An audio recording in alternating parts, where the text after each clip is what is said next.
All right, right. Shabbat shalom, Shabbat shalom. And that is shalom, shalom, mishpacha wahabarim. It's your girl, Ashanti Doc, Sister Ashanti, or Ashanti on the birth certificate. Oh, baby. Y'all know how I do.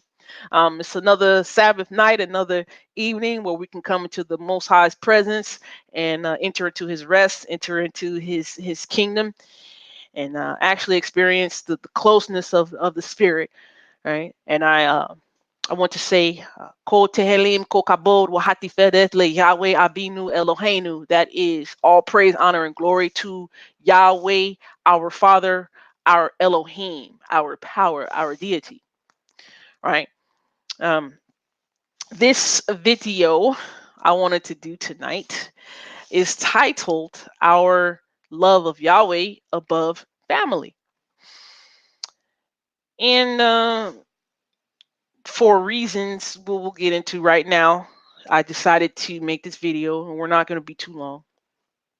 It's after the holiday season, and people like myself of the faith, who used to celebrate the worldly holidays, also known as the Christian holidays. We no longer celebrate those, and for our relatives, for our families that we biologically belong to and came out of, and which become our extended family when we get married and such. They grew up with us, they know us, they raised us, and it's pretty much a culture shock for someone who knows you to it's a culture shock to them that we to them no longer all of a sudden celebrate the things that bonded us as a family, that kept us closely knit as a family, that actually gave us some solidarity, that we were a family. And we've decided to leave the social norm of the family that we biologically came out of. And I wanted to do this discussion with a few of us who actually are into the Israelite faith walk, and have a discussion about how we can not only continue to be a witness, but how we can be a better, more loving witness, a more patient witness, when we're out here doing our thing and living our life and being a part of the faith. Yeah, we call the Lord God of Israel by the actual name of Yahweh. You hear some people saying Yahuwah. You call the Messiah, those who believe in Messiah, we call him Yeshua, and also Jesus. A lot of us do.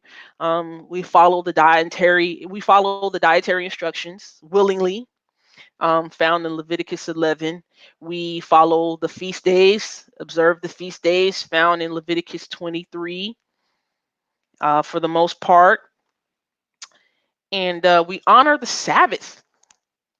We honor the Sabbath day, which is not to do any servile creative work, occupational work for money. Those are the main things that differentiate us, from the biological family that we came out of, with what they practice still, which is Christendom, which we came out of. And we find a lot of the tenets of the faith we share the same. However, there's differences, and a lot of people like to clash on those differences. So, um, I know the family wants us to be together. Sometimes, we don't do things together anymore on the certain holidays. So some of our family members feel like we're not a part of the family anymore. A lot of them feel like we're totally separating or forsaking and things of that nature. And kind of want them, I kind of want to help families understand why our love of Yahweh causes us to do these things. So with that being said, I got some guests coming in a little later. Um, on the East Coast, there's some weather issues and people have children. On the West Coast, people have children. It's 6:10 here, so I have some other guests coming on later. But right now, I have a guest here. You can see her name. I'm going to allow her, of course, to formally introduce herself. So, sis, come on in. Come on into the conversation. Introduce yourself. I am Shigatiba, and I'm grateful to be here. I think that we have had. Hold on for a moment. My child is begging for my attention.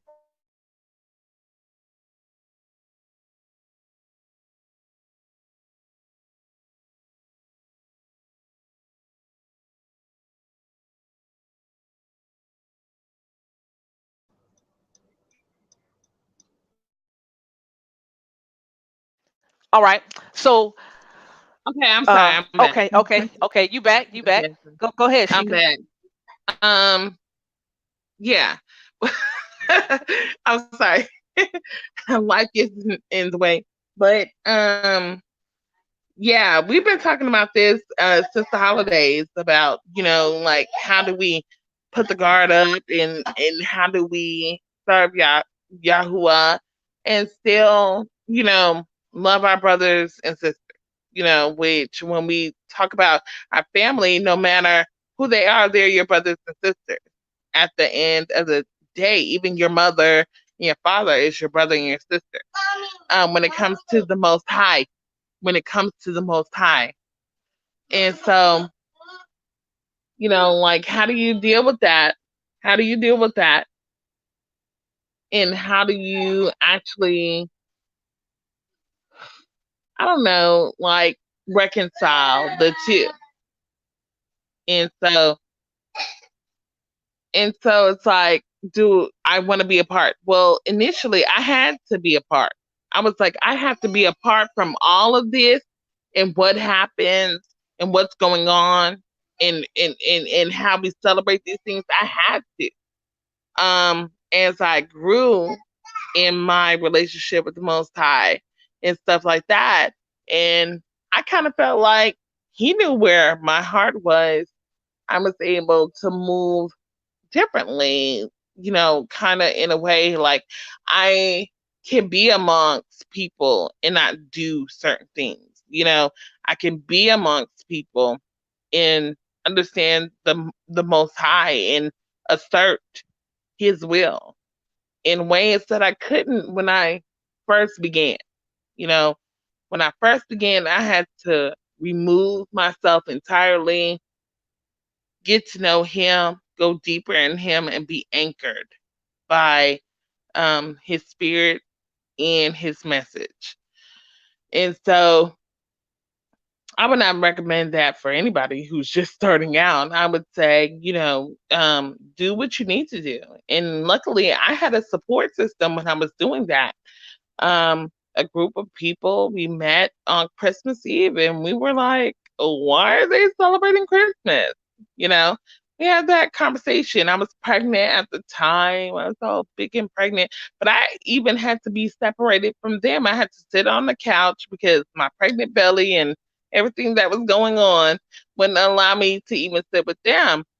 And they was like, well, why are they this and why are they that? I was like, because they really don't believe. If you believe everything this book says, why would you do something different? You know, besides the mercy and grace that is given to you at certain times. But if you really believed it, if you really believe Jeremiah 10, why are you still putting up a Christmas tree? Now, I heard Jeremiah 10 when I was still a Christian in the church teaching um, at Oak Cliff Bible Fellowship with Dr. Evans and his wife, God rest her soul. She passed over the Christmas, shortly after Christmas. And so I'm like, why didn't I do that then? Because I heard it, God said it, and it settled it, right?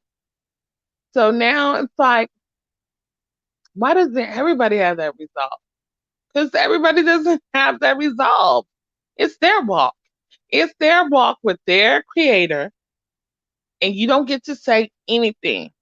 That's why I love the scripture. Isaiah says, "My ways are higher than your ways." He's basically telling you, I can see above you. I can see above you. I can see the end. I can see the beginning. He is the Alpha. He is the Omega. So I don't feel like it's right to judge on other people's lives. You can only have, you know, autonomy over your own life and how you respond and how you deal with people. And at the end of the day, you can say, well, I'm not going to be a part of this. You not being a part of stuff doesn't change things, nor makes it any apparent that you are set apart. Being absent is not being set apart. And we saw that with Christ on the Feast of Dedication. He was there.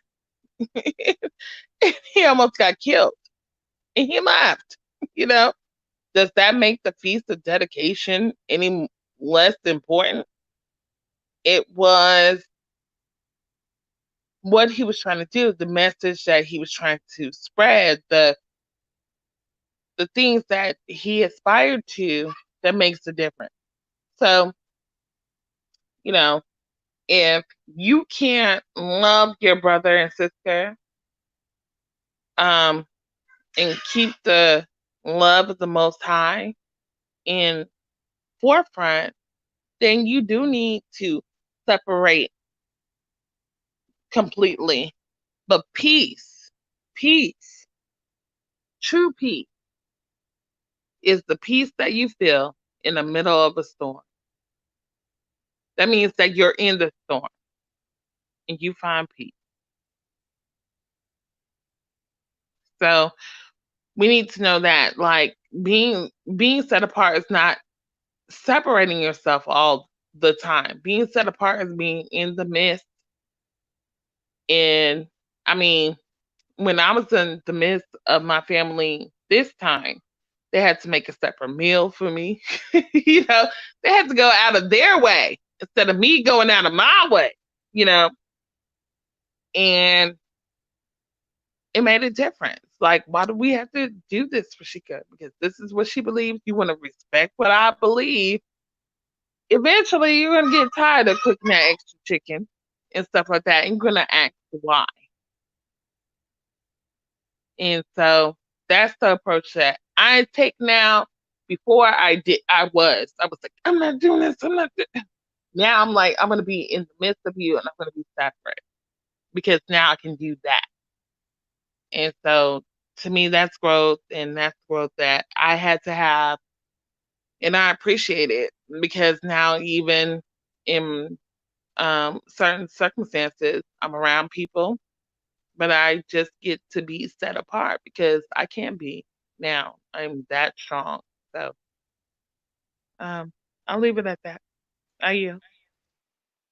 Okay, you leave it at that for now. All right. Thank you, Shika. Thank you. And but For now. right, for now, brother Vinny D is here. I'm going to allow brother Vinny D to come in and introduce himself and then give his little spill. There are a few things that Shika brought out that I definitely want to address. Um, that should be addressed, and that's why we're having this discussion. We're going to talk about what it means to be set apart, our strengths, and how to mingle with our loved ones and standing firm in our faith at the same time and not giving an incorrect impression. So with that being said, let me hush up for a hot second here. Brother Vinny D, please formally introduce yourself and go into your spill there if you want, if you will.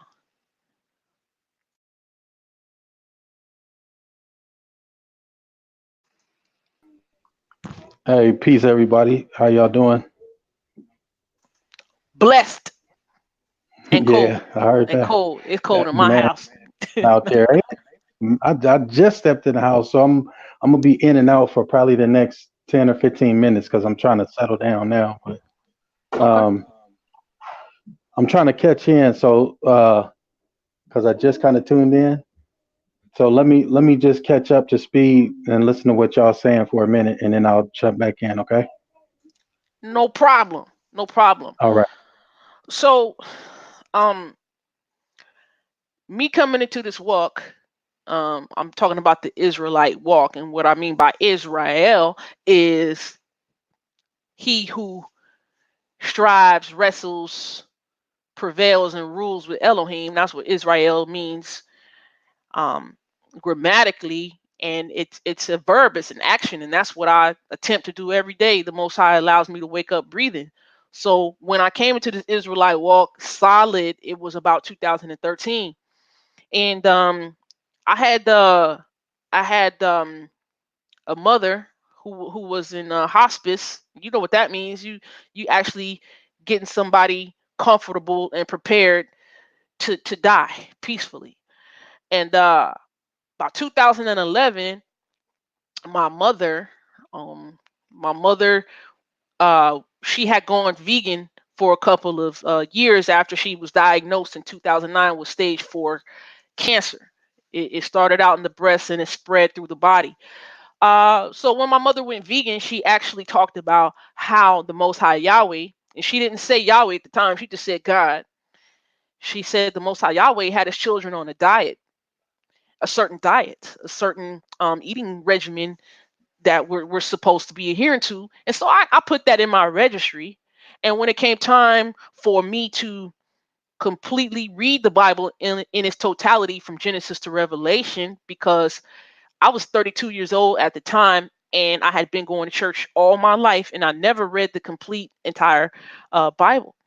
So when I did finally start reading 2011, 2012, I did come across Leviticus 11, and I was like, okay, my mother was right, because I had never heard her say that at all in my life. And that got me to saying, well, what else is in here? You know what I mean? What else is in here? So I just kept going, kept going, kept going. And as I kept going, and you get through I mean, as you're going through, you start to realize, even before you get to the book of Revelation, finishing it, you start to realize, well, me, I started to realize, I was like, okay, a lot of what was commanded for Israel to do, at least at my church, we're not doing. Shalom, shalom, brother Rick. How you doing? Praise the Most High Yahweh that you're here. And peace and blessings to brother Mike C in the building too. I typed it out, but it's good for me to actually say it with my mouth to you. Blessings. Hope you're edified by this discussion here. So let me just continue. Um, so I was like, I need to be trying to do what's in this text to do. And for the most part, while we're in church, I started to realize we're taught to look at the text from a European, Greco-Roman, westernized traditional view. We're taught to look at the text with somebody else's lenses who's standing in front of you, right? We're taught to look at it, the text, in those traditional ways. So I started making some changes. And yeah, one of the first changes is, yeah, you don't eat when you're going to a family gathering. You're like, okay, where's the chicken? Well, Shanti, the chicken is over here. But you don't want no greens, Shanti? No, I don't want no greens because it has pork in it. You know what I mean? And that's when they started noticing, like, okay, you used to be tearing up these collard greens. You not tearing it up no more because we got the pork neck bone in there. Okay, something's going on. And then, I stopped coming to the Thanksgiving, celebrations or whatever, you know. But at the last Thanksgiving celebration I went to before the Christmas came up that I didn't participate in, um, I was like, I don't celebrate Christmas anymore. And so these things, and then, me learning the Hebrew and be like, I go to service on Saturday, you know. I mean, I'm not telling them directly, but I'm telling them indirectly. When they ask, or why I'm not coming to church anymore. So with that being said, you grow up with this family who know you. You grow up with this family who pretty much raised you. You grow up with this family that you sat down and ate together with, you shared laughs with, you shared cries with. These people feel a strong tie, of course, a bond to you. You know, they feel a closeness to you, they feel a certain solidarity. And now you're not doing these certain things anymore. These things are the pluses, or these things are the glue and the magnets, if you will, that solidify you as your blood relatives, your family, right? And so, um, for me, it was kind of difficult at first because you grow up with grandmommy, and grandmommy, took us to church. And grandmommy, if grandmommy told you something, then you automatically thought it was right and you had to do it. So if grandmommy took you to church and sat you in the pew and told you to listen to this man or this woman and do everything they tell you, well, then I had to obey grandmommy, and then mommy, you know, uh, and I'm using the real terms that I called my mom and my grandmother. I'm using the real terms. You know, mommy took you to church. You're supposed to do what we do in church. Just go to church, and you're supposed to celebrate harvest festivals because that's what it turned into. They wouldn't let us go trick or treating no more, which I didn't understand at the time, but I wished my mother would have taught me better instead of just, oh, the preacher said, we're doing this now. The preacher really never gave her an explanation, which is why she couldn't give me an explanation. And I pretty much rebelled. But I'm like, I rebelled because I'm like, dude, you telling me we're not going to do something anymore. Pretty much explain to me. That's the type of person I am. Explain to me. I'm a child. Explain. I don't mind. You know what I mean? But don't just tell me to do something and be like, don't ask. Don't ask. No questions. You know what I'm saying? And don't make it seem like it's embarrassing or shameful for you not to know the answer. You know what I mean? Don't be lying or just telling somebody, "Oh, don't ask no questions because you don't know the answer." You know what I mean? So let me continue. And I know this is long, but we going till 8 o'clock. We got time. Praise the Most High, brother Rick. Thank you, thank you, thank you. That's exactly what this video is about. So to continue. Hallelujah. We need that. And um, I'm going to share how my experience was different after you're done. Okay, okay, and I'll be done. I know I'm making. I know I'm going long, but I'm gonna get to where I'm going. Take Take your time, sister. Take your time. your time. You know, Pastor, take your time. You know how they throw okay. But anyway, I let y'all know I was all in the church. But so my mom was the youth director at the first church I went to. I left that church in 97, 98, and then I went to the church down the street, and I left the church down the street in 2011, and then it came to the Israelite Walk. So my mom was a youth director, and she did these harvest festivals where you bring the kids into the church. You don't let them dress up. You bring the candy, and you just play games or whatever. You know what I mean? But they wanted to call it harvest festival. So um yeah, I was the type to like explain to me. So now I'm no longer celebrating that anymore. Like because the church that I came out of down the street, they still do it, but now they're like it's full blown. They got bounce houses and they got candy and stuff, but they let you dress up and they got like a theme. And my sister actually is one of the youth directors at the church down the street that I came out of, so she's the one that's doing this. So, I'm no longer celebrating that. I'm no longer celebrating Thanksgiving, no longer celebrating Christmas. And now I'm going to church as, they know it. I'm going to church on Saturday and they're like, "Okay, so when are you going to come around?" And I'm like, "I've been coming around on any other day and time except those." But those days. It's like if you don't fellowship with them or socialize with them or be around with them on those days, they get offended. But I'm like, dude, what makes us a family is you share the love with me when you can. You know what I mean? And for me, like in the beginning, they was like, well, a couple of people, not all of them, a couple of people was like, and this ties into what Shika was bringing up, like, oh, you said, well, do you believe what the book says? Well, check this out. I got questioned because at that time when I came to the Israelite walk, my mother was already passed, right? So I was asked, I was asked like, yo, if your mom was standing right here, do you think what would you say to her? I was like, I would say I read this whole book like you've been wanting me to do pretty much for a long time of my life, and I see some things. So Shika, Hallelujah.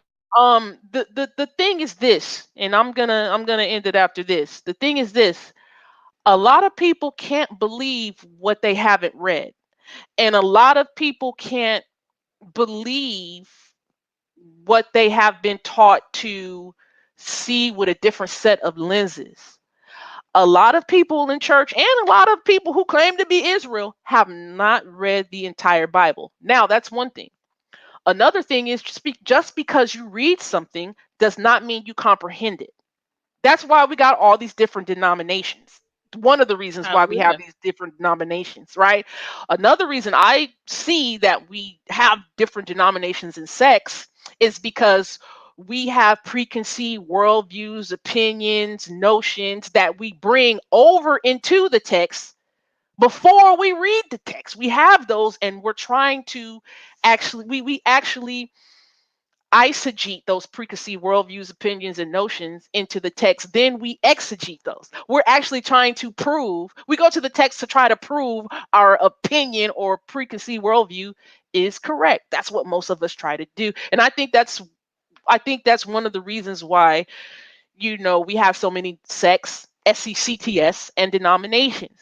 And so coming into this, I had a difficult time because I was trying to tell a people who have not read the entire Bible. I was trying to tell them that I did read the entire Bible and saw something different. Me and the environment that I come from, Shika and Vinny, is you're told to just go to church, and the man of God or the woman of God is all you need to listen to because they're the ones who are telling you what the word says. It's easy. So you can get you can get a 15, 20 hour plus book in 30 minutes. That's what we're told to that's what we're told we can do when we go to church. We're told we can get a 30-minute audible and understand the Bible. You know what I mean? So that I did have a difficult time at first, but I just kept being consistent in what I was doing, and I showed such joy and love in what I was doing. I showed such a happiness. I showed such a peace that coming into this walk did. I showed that celebrating Pesach or Passover was like I was like real excited, and I'm still excited. I showed that. I showed where Feast of Trumpets, Yom Kippur, Day of Atonement, Tabernacle, Sukkot, Feast of Sukkot. I showed how I'm showing how delightful they are. I have the biggest smile on my face, and when harvest festivals, Halloween, Thanksgiving, Christmas time, when that times comes around, I'm the most peaceful person in like around my family and my friends. Everybody else is stressed and they don't want to admit that they're stressed, but you hear it and see it that they're stressed. You know how many people I ran into like this season alone? They was like, man, I can't wait till Christmas is over. I'm like, dude, why can't you wait till Christmas is over? Like, dude, if you're celebrating something, you should be happy about celebrating it. I'm like, dude, if you're not going to be happy about celebrating something, you might want to think about why you're celebrating it. Something you're celebrating is supposed to have you full of happiness and joy and laughter. It's not supposed to stress you out. You know what I mean? And I didn't come off condemning or condescending. I never told anybody that they were wrong. I was just like, man, I'm having fun over here because I've actually read the entire Bible. But people think that reading Psalms, a little bit of Job, they think that reading Ephesians and Corinthians is reading the Bible. They think that's reading the Bible. They be like, I read.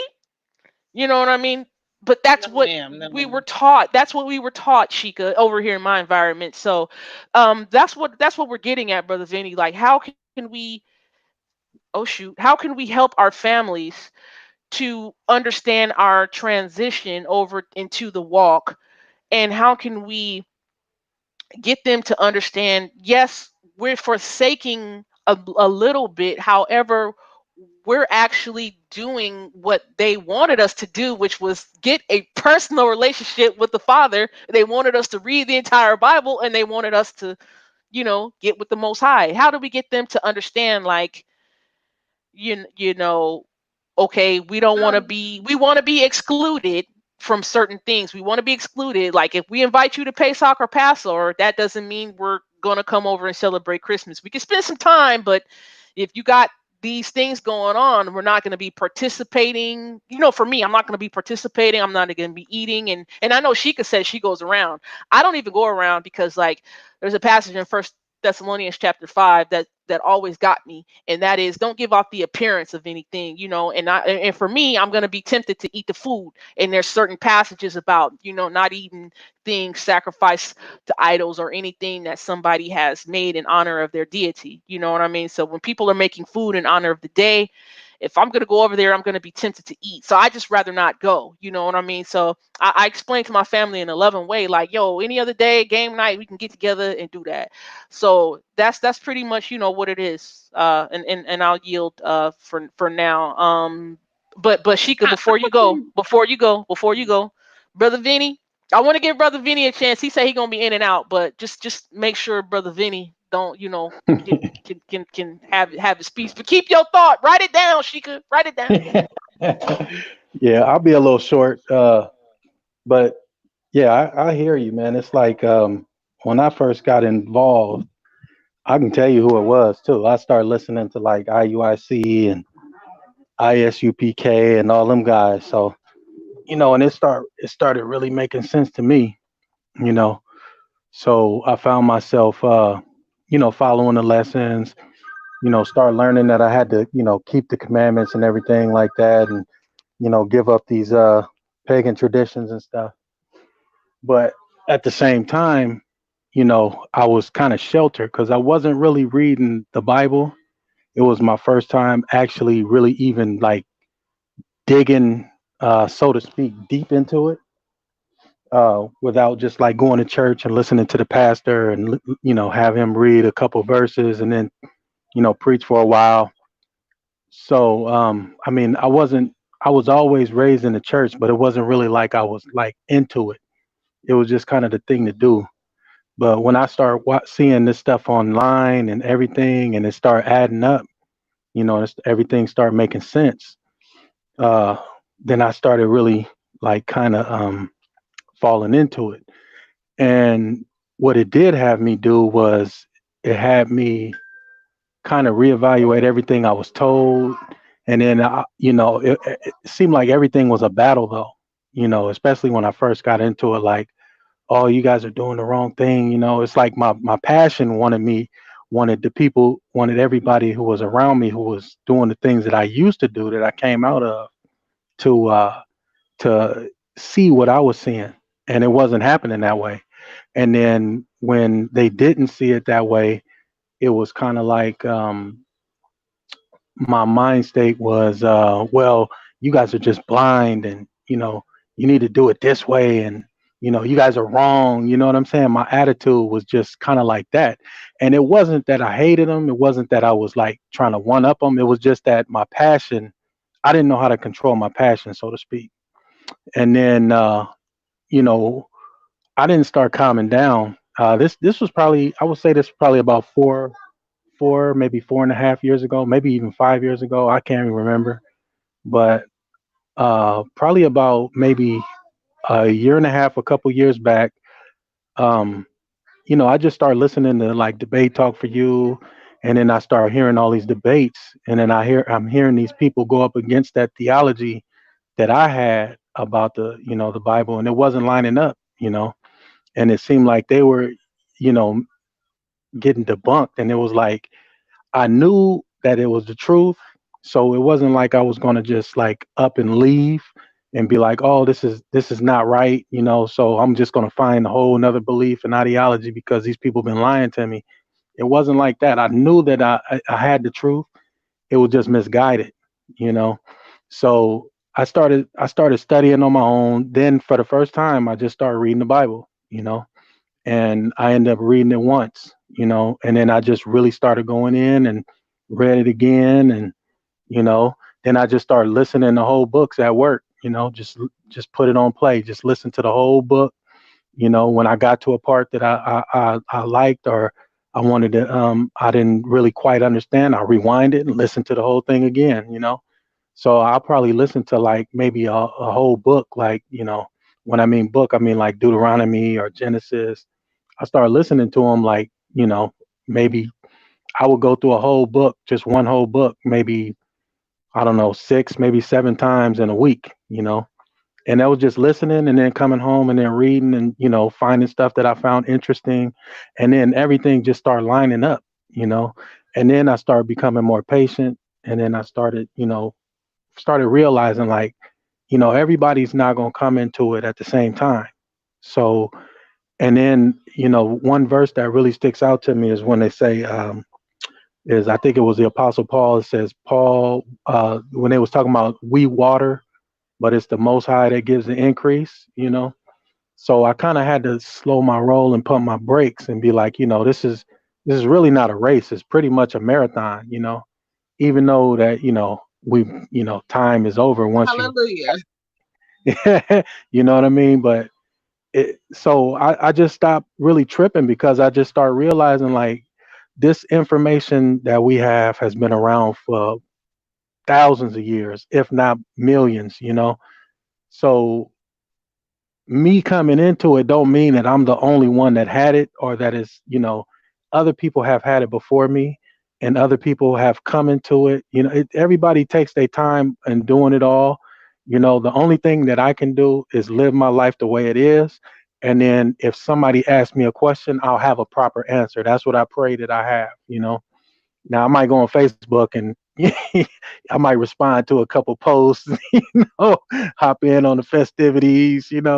But I had to learn that, I can't really belittle anybody who doesn't understand or doesn't see things the way that I do because I was in their shoes at one point in time, you know. And I even come to realize it's a humbling experience when like a so-called Christian or so, when you correct them on one thing, but then they correct you on another thing, and you're like, wow, I should have known that. You know what I'm saying? So it's kind of like we're trading information, but I have to keep an open mind because who says it all the time? Oh, Zadok, he's always saying, I'm a student. I'm a student. I'm a student. And then so that's what I kind of deal with right now. And at this point in time in my path, I'm just like I'm going to try to be the light that I want to see instead of trying to force people into believing what I believe. Just be the light and then show by example. And then if they ask questions, I have an answer for them. You know what I'm saying? And so I mean that's about where I'm at right now. You know, and it's a lot less what do you call it, stressful, I guess, because all you do when you get over passionate about something is you work your own self up, and then you kind of push people away, so to speak. I know it shouldn't be that way, but you kind of push people away. Nobody wants to listen to you, and it's a humbling experience. But yeah, I say, and just to backtrack, a side note is like I got a special situation, especially with my kids, because me and their mom is not together, and she's all into the secular stuff. So we came to an agreement like, okay, you get them during your holidays, I'll get them during my holidays. So the only thing I preach to them is I'm like, look, you guys do your holidays over there. I don't agree with these holidays, but while you're over there doing them, I don't want you to forget about the days that have been set forth for us to remember. You know what I'm saying? So that's the approach that I'm taking now with them, because if I if I notice that if I keep bashing, oh, Christmas is terrible, Christmas is pagan, pagan, pagan, it just pushes them closer to it because they get gifts, they get spoiled by their grandparents and everything. Even my parents do the same thing, and I have to get on them like, look, please do not give them gifts, you know, but they're going to be around it even at school. So it's like, I tried to tell them and I tried to put it in their head like, you know, people do these things, but you want to remember what the stuff that's in the Bible because that's what was put forth before us. You know, if you are going to do these things, just remember what God said is important to Him. You know, and I try to approach it like that. I hope that answered the question. And I'm gonna go back on mute for a minute and tend to these kids. All right, that definitely answers the questions. And before you say something, she get, hey, your children are so beautiful. Brother Vinny had his children out when we Hang went on, to the campsite let me, for Sukkot, and man, they let me had us say beat. Okay, something. go ahi. Hold on. You guys want to say hi to Sister Shanti Yes, and brother, bless your Sister children and bless your household. Hi, Olivia. Hi. So remember How are Sister you? Shanti? Hmm? We went camping with her. Hi. Remember? Okay. Say see you later. Happy Sabbath. Happy Sabbath. See Happy you later. Sabbath. Happy Sabbath. Bye. Noah. Oh, happy Sabbath. Hey. Happy Sabbath. Happy Sabbath. All Happy right. Sabbath. Wait, That's give her. beautiful, man. See? Oh. Thank you for that, Vinny. Go ahead, Sheikah. Um, yeah, I want to go back to how he said that he doesn't, kind of like demonize, what's going on, but let them know what the Most High expects of us. You know, the Most High expects that these things happen, that we are following His feast days and everything else. The reason why, when you preach against it, other people come against it is because they're remembering their mother, their grandparents and things like that. And so when my grandma, God rest her soul, my family contacted me and said, well, can you find a passage about grandmothers? And I was like, well, my grandmother died on the Sabbath. And so I had, for her. And that's when I truly understood what the Sabbath was about. It's not about a 7-day Sabbath. It's about you working your life and getting into his rest, you know. And once I realized that, and of course, keeping the Sabbath is a sign of doing that. Um, but when my grandmother died on the Sabbath, my daughter was born on the Sabbath. Praise Yah for those who was working on that Sabbath because I needed them. You know, it's not about the day so called itself. It's about the race that we are um, running. You know, and I realized that when my grandmother died on the Sabbath, she entered into his rest on the Sabbath, and my aunt died on the Sabbath. This after this past Christmas. Um, and I was like, whoa, like this is what the Sabbath is, truly entering into his rest. Not that the 7th day is null and void. That is what we are living up to. You are working to enter into his rest. And every 7th day that you keep that rest, you are reminded that there is an end and a beginning to your life, you know? So, um, when we are to be set apart, yes, we are to be set apart of the things that our people do, but then we also have a command to love our brethren. So, do we forsake one law to make another law, or do we do both? And so, when we look at Christ, he was among people that, if we think of him in his deity, he shouldn't have been around. Like, why are you around these people? Because it could be, had the strength to be. He had the knowledge to be. Um he had the foundation to be, you know. And so I would only say that if you don't have the withal to withstand certain things, then you shouldn't be around it. You know, if you fail, then you need to confess that to God, you know. And if you fail, then you may need to re examine, you know, because it would be a witness to others that you're not really about that life, right? So, are you really about that life? Are you really about living it and things like that? And so, I will say that when my grandmother was passing and everything was happening for me, she was like, and my grandmother was a devout Catholic, died one. Okay. She was never going to turn from it. Um, but she was like, this is happening for you. This is happening for you. Can you believe how this happened for you? And your family and your daughter, like how are these things happening for you? I mean, she was amazed by the work of the Most High in her last days. But she also supported me in my walk. She also knew what I was striving after, and she supported it. She never turned a eye on me and said, "Oh, you're trying to be something that you're not, or you're doing something that is, you know, not in scripture." She knew the scripture. So everything that I said and I quoted scripture, she knew it. And she did nothing but support it. And so as my life continues to increase, you know, um, I know that that is nothing but the Most High will, and it's also my grandmother's prayer, you know.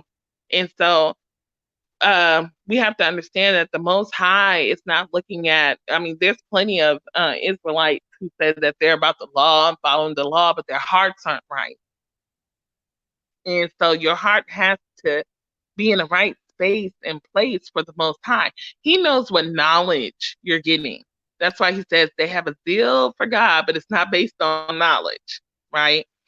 And so when you have a zeal for God, but it's not based on knowledge, that zeal is not necessarily void, but it's not leading you into the right places and spaces in accountability to your behavior as you would be if you would seek out the knowledge of the Most High.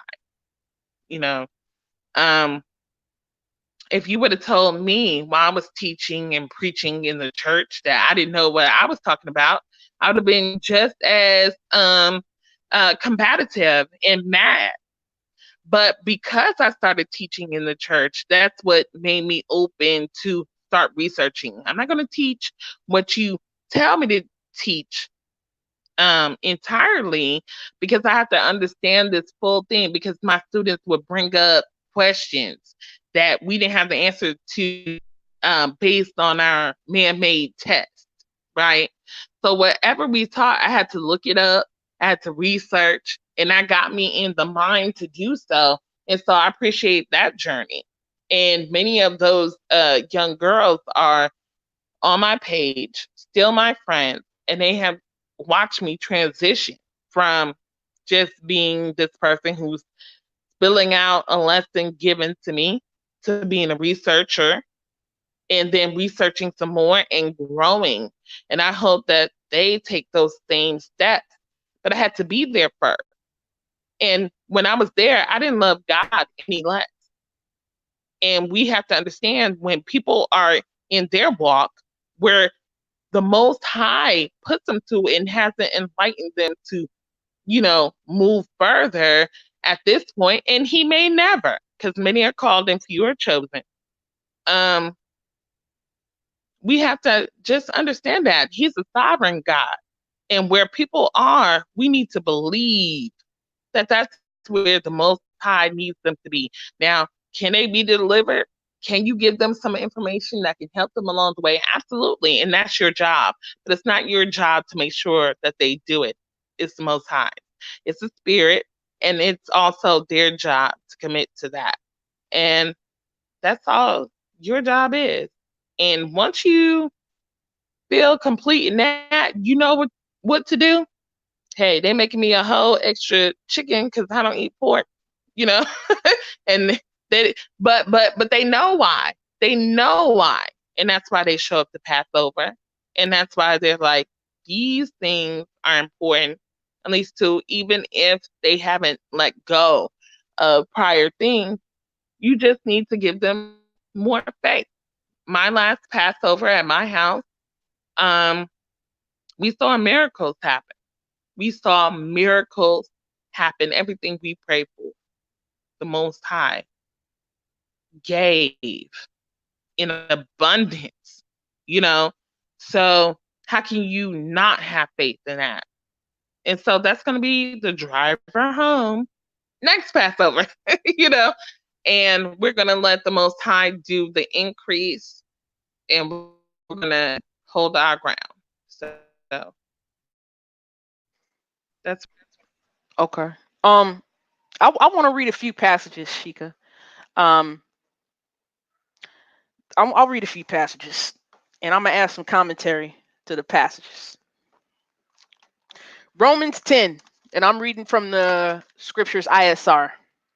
Romans 10, starting at verse 14. How then shall they call on him in whom they have not believed? And how shall they believe in him of whom they have not heard? And how shall they hear without one proclaiming? Before I continue, you said something about belief. A lot of people can't believe what they haven't heard. And what a lot of people haven't heard is some things I'm going to read after I'm done with Romans 10. I'm going to tell you, a lot of us who came out to church, we didn't hear these things in church. We didn't hear what we're talking about in church, for the most part. But let me continue. Verse 15 of Romans 10. And how shall they proclaim if they are not sent? Because some of these people in front of us are not sent. I mean, I mean, for the most part, they're teaching tradition, and and a lot of our people, we're descendants of slaves. I don't know if any of y'all immigrated over here, but for the ones who have not immigrated, and you of color over here, or black, African American, or whatever you want to call yourself, right? If you're not, if your people wasn't immigrating over here, you're a descendant of a slave, and our ancestors were in slavery, right? They got stripped of everything when they came over here. So anything we've been picking up and teaching in church, we picked up from somewhere. Where are we picking it up from? That's my question. Now let me continue. As it has been written, how pleasant are the feet of those who bring the good news, or the gospel of peace, who bring the good news of the good. That's Isaiah 52, right? However, not all obeyed the good news, because Isaiah says, Yahweh who has believed our report. So then belief comes by hearing, and hearing by the word of Elohim. Now I'm gonna stop right there, and y'all go back and continue to read, right? You guess what, Chica? Some of our people haven't heard. What have our people haven't heard? I'm gonna tell you a couple of passages.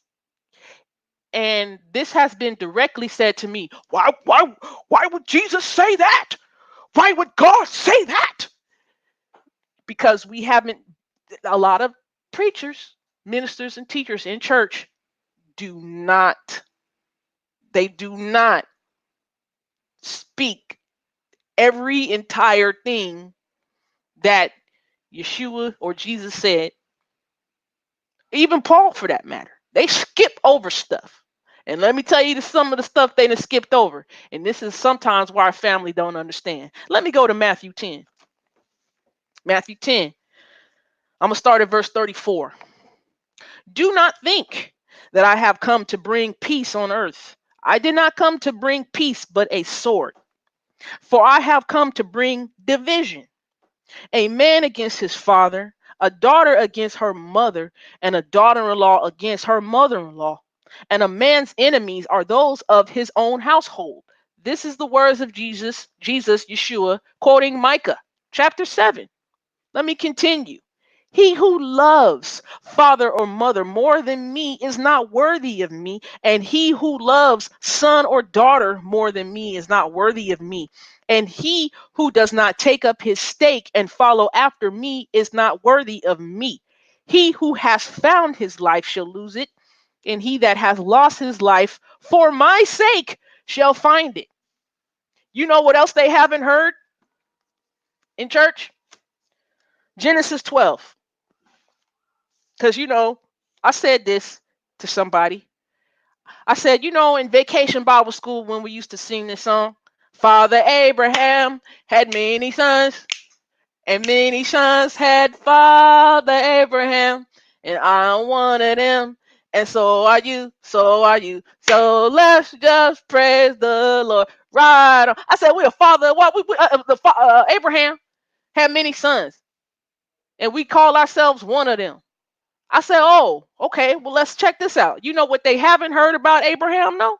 Genesis 12, verse 1. I'm starting from verse 1.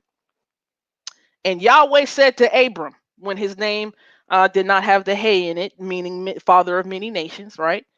Yahweh said to Abram, go yourself out of your land, from your relatives, and from your father's house to a land which I show you. Now, let me just pause right there. You know what somebody said to me? Why would God say that? What God said that? This is not taught. This is not taught here in the churches for the most part, Sheikah. Not some do, right?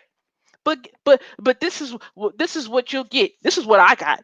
Why would God tell somebody to leave their family? Oh, you know why God would tell somebody to leave their family? Well, we know if we read the book of Joshua or Yasher, we understand that Abraham, he came out of an idolatrous family. We don't know what idolatry is. We don't get taught what idolatry is. You know why? Because our ancestors didn't get taught what idolatry was. However, they got stripped and they got introduced to what? Idolatry, and they were not told it was idolatry. You know why? Because it puts a smile on everybody's face. It gets everybody to be happy. It gets us emotionally tied, and it gets us emotionally attached, and it creates laughter and joy. We're not taught what idolatry really is. We don't know what idolatry is in the eyes of the Father. Okay? We're getting taught, well, for the most part, in some churches, not all. And let me say this, I always have to say a disclaimer. Not all pastors, preachers, ministers, and teachers are oblivious to this, okay? Some do know and some do teach it. Let me say that. But for the most part, you don't get taught why Abram was told to leave his relatives. You don't get taught what his relatives was doing. And you don't properly get taught what idolatry is.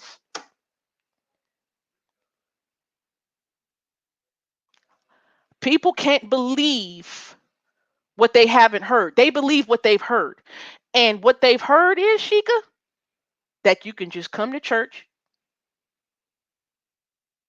believe in Jesus, believe in Jesus, get salvation, you're forgiven for your sins. That's what they're taught to believe for the most part. Yes, So I society. understand. So and you're right about the approach. The approach, like Brother Vinny D was saying, we have to understand our approach has to be loving. We can't badger and beat and force somebody across the head. We got to understand that it's the Holy Spirit that draws. It's the Holy Spirit that drew us, and we had to be the sheep to hear the voice. And sometimes, like you said, Shika, it may not be time. If these people, if our family is the sheep, it may not be time for them to hear the call and to respond. You see what I mean? So a lot of people are not.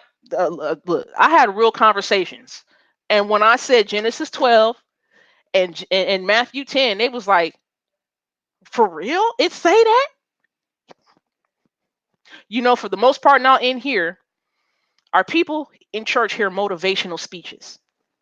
They get something that'll give them a high or rush for the moment. It don't even last throughout the week for them. Just gives them a high and a good feel for the moment, Sheik. So the people can't believe what they haven't heard. And people sometimes can't see things through the most highs lenses when they've been taught to see it from somebody else's lenses, you know. But I'll end it with here. There's a prayer in Psalms 51 that David did. He says, "Hey, you desire a broken and contrite heart and spirit." And it was at that time where I was broken and I was like, "Father, I'm the clay, break me down so you can build me all the way up." I stripped off everything that the church taught me, stripped off everything. I was like, I want to get to know you, Yahweh. I was at that moment where I was broken and willing to be broken. I took off those lenses. I took off the lenses. So I do love my family, but I'm not badgering them. They do see what I do. There's always an open invite to all the feast days that I do. And when they come, they come.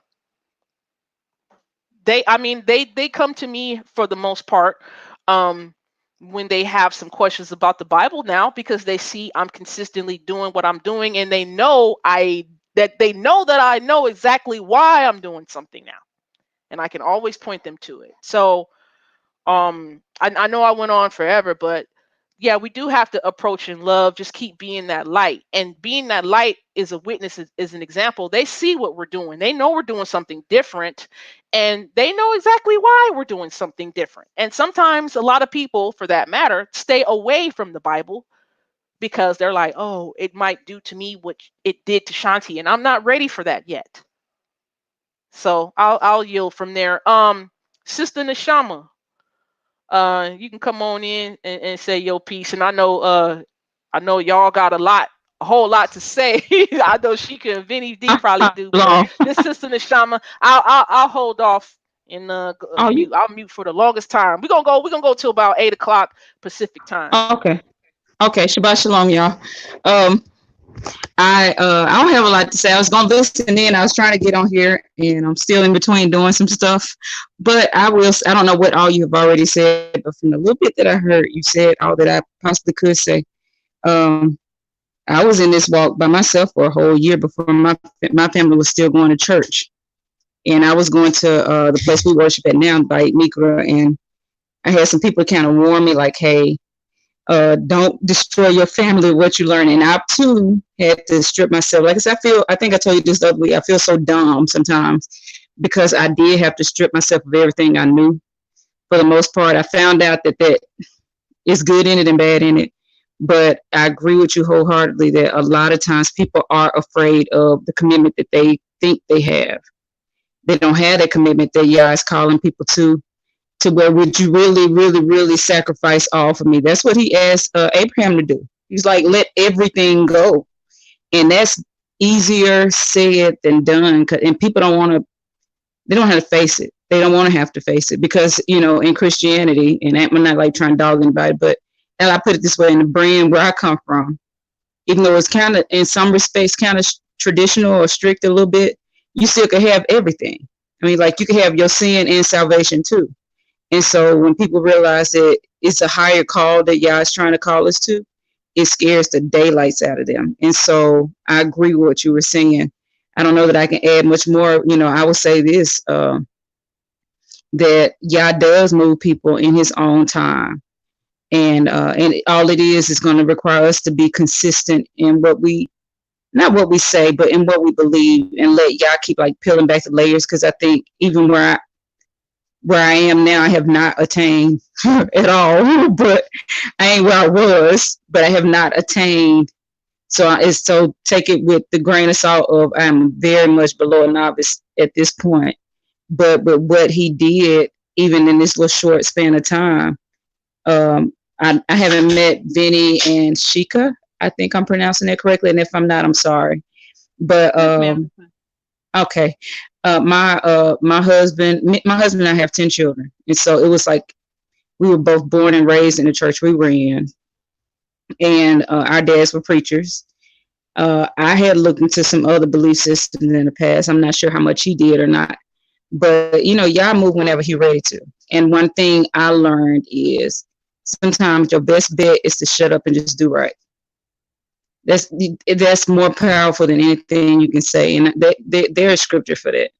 And I'm very thankful because I marked it was the Feast of Trumpets was the first time that my whole family came. Now, granted, my teenagers, they didn't really want to be there because what we do, we go out into this parking lot, they blow the trumpets, and, we, praise out in the parking lot. And so that was like really weird for them. But since that point on, that was like after I had been there for a year, that my whole family is there now. And the older ones, I guess, okay, yeah, it's been 2 years now, right? It's coming up on it's a little bit over 2 years. It'll be 2 years this year, Feast of Trumpets. That everybody's been there together.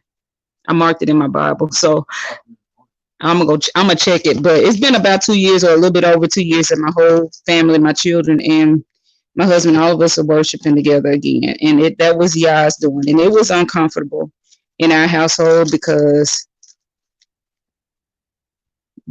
we grown. And so we thought. And so but we didn't have a lot of, there was some tension, but we didn't fight or argue over it. And so my husband, when he started coming, it was because of him wanting to do it. It wasn't me trying to pressure him or guilt him into coming. I never did. I don't think I ever did. Did I ever try to guilt you into it that you can recall? And he said no.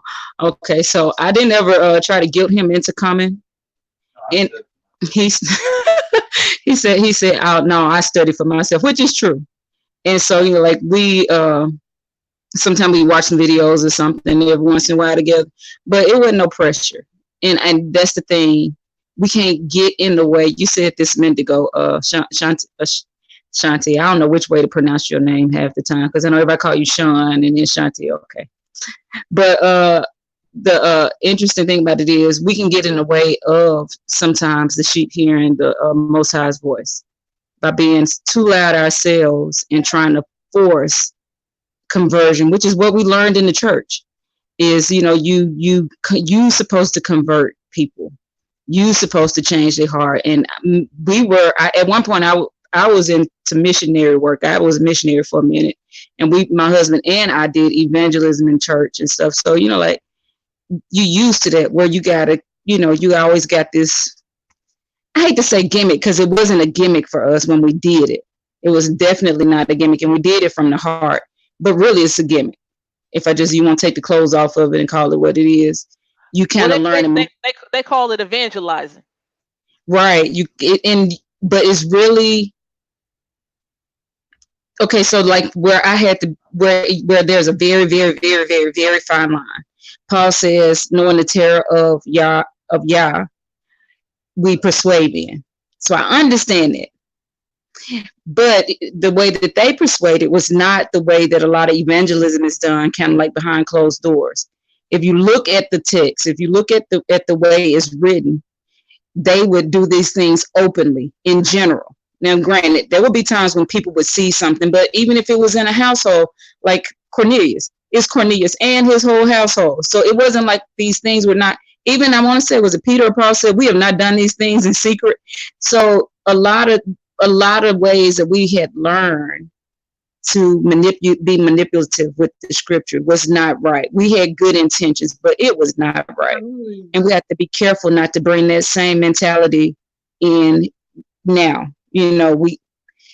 I think about a lot of times how YHWH, he was able to bring in these big crowds without no PR person. You know what I mean? It wasn't like this big, and without sneaking in and out people's houses, doing something, underhanded or whatever. It was something about what he said that drew other people to him, that caused them to draw other people to him. It's crazy. And I'm rambling at this point, but the evangelism that we were taught really was a form of manipulation. It kind of hurts saying that. It kind of hurts saying that, but I think, I don't know if I told But you this, it's Shanti. true. It's true, man. I think I mentioned this to you before. One pet verse that we used to use was Matthew 7:21. It says, "Not everyone that says unto me, Lord, Lord, or Master, Master, shall enter into the kingdom of heaven, but he that doeth the will of my Father which is in heaven." Then it goes down and says, "Many shall say unto me in that day, Have we not prophesied in your name? We not cast out demons in your name?"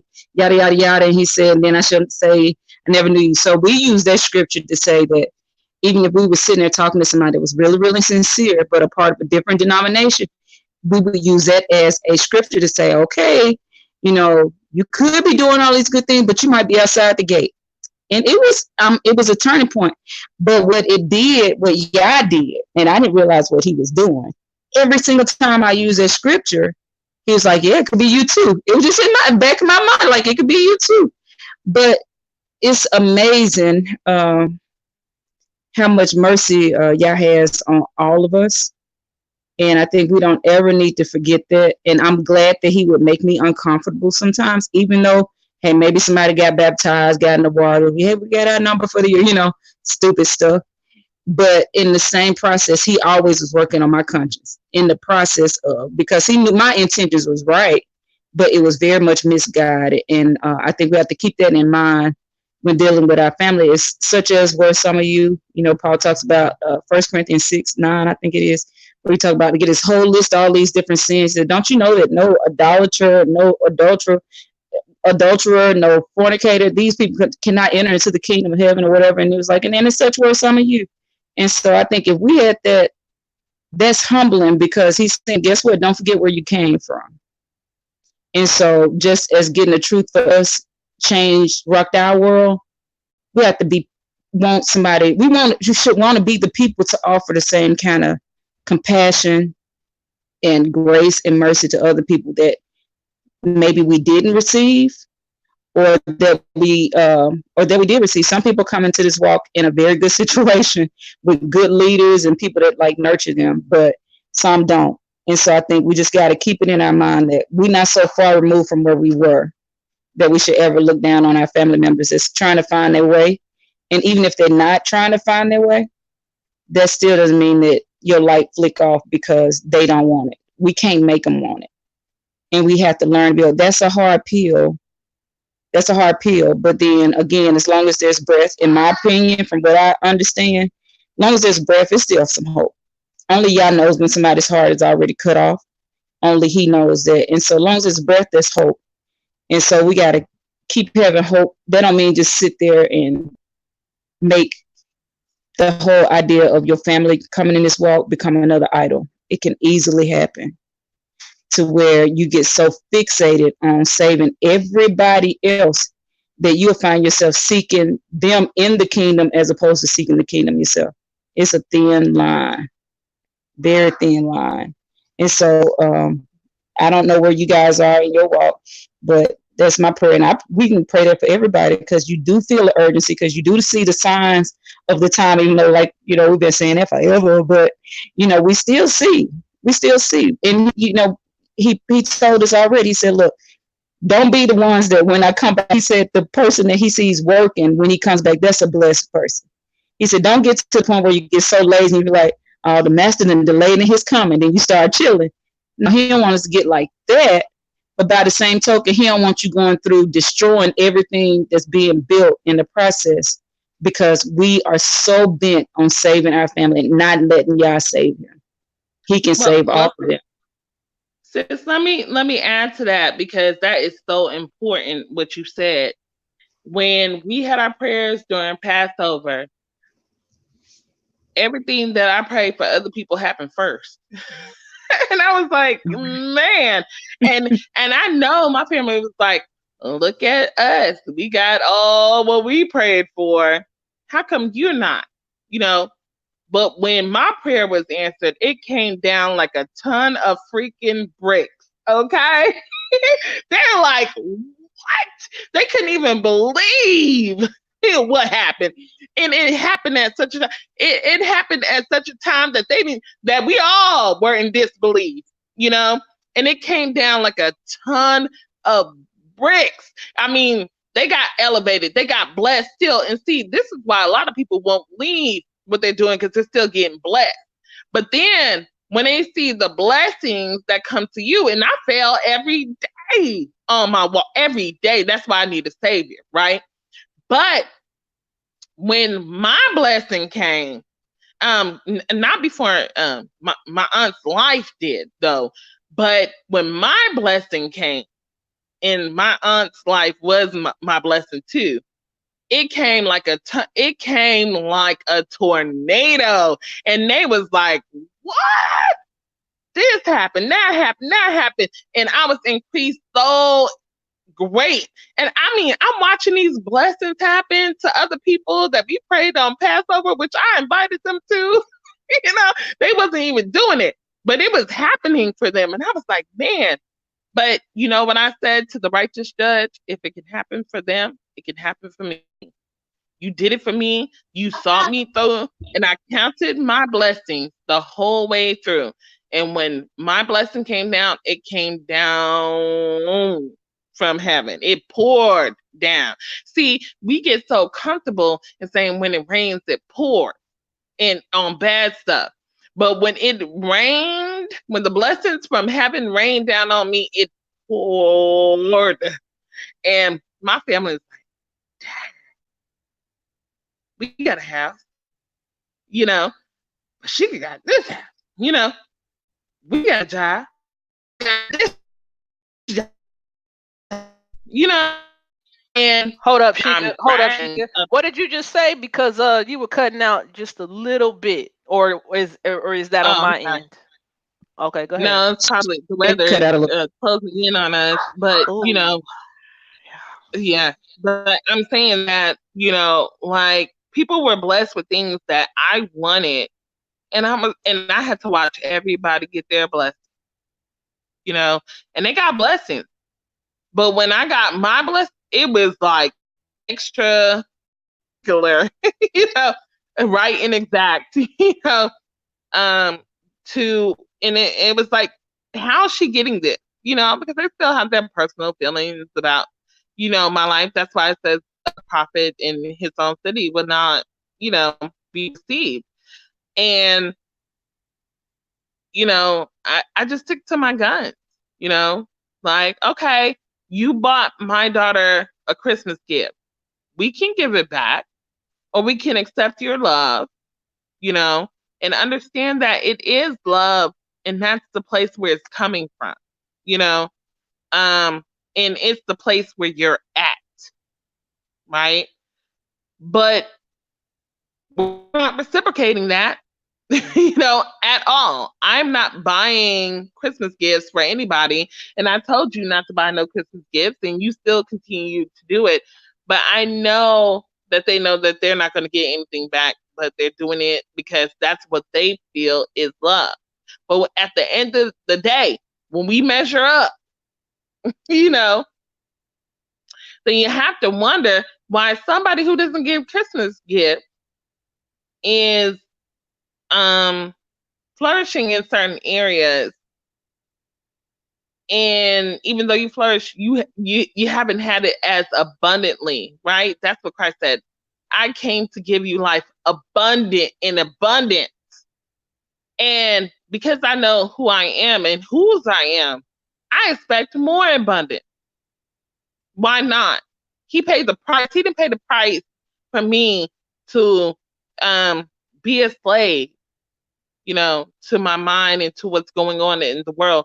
He paid the price for me to be free, and those who are free in the Son are free indeed. So, and that's how you shed your light. Um, I think that at certain times, yeah, you do have to remove yourself completely and say, hey, I'm not going to be a part of this. You know, New Year's, we went to sleep. You know, like what are y'all talking about?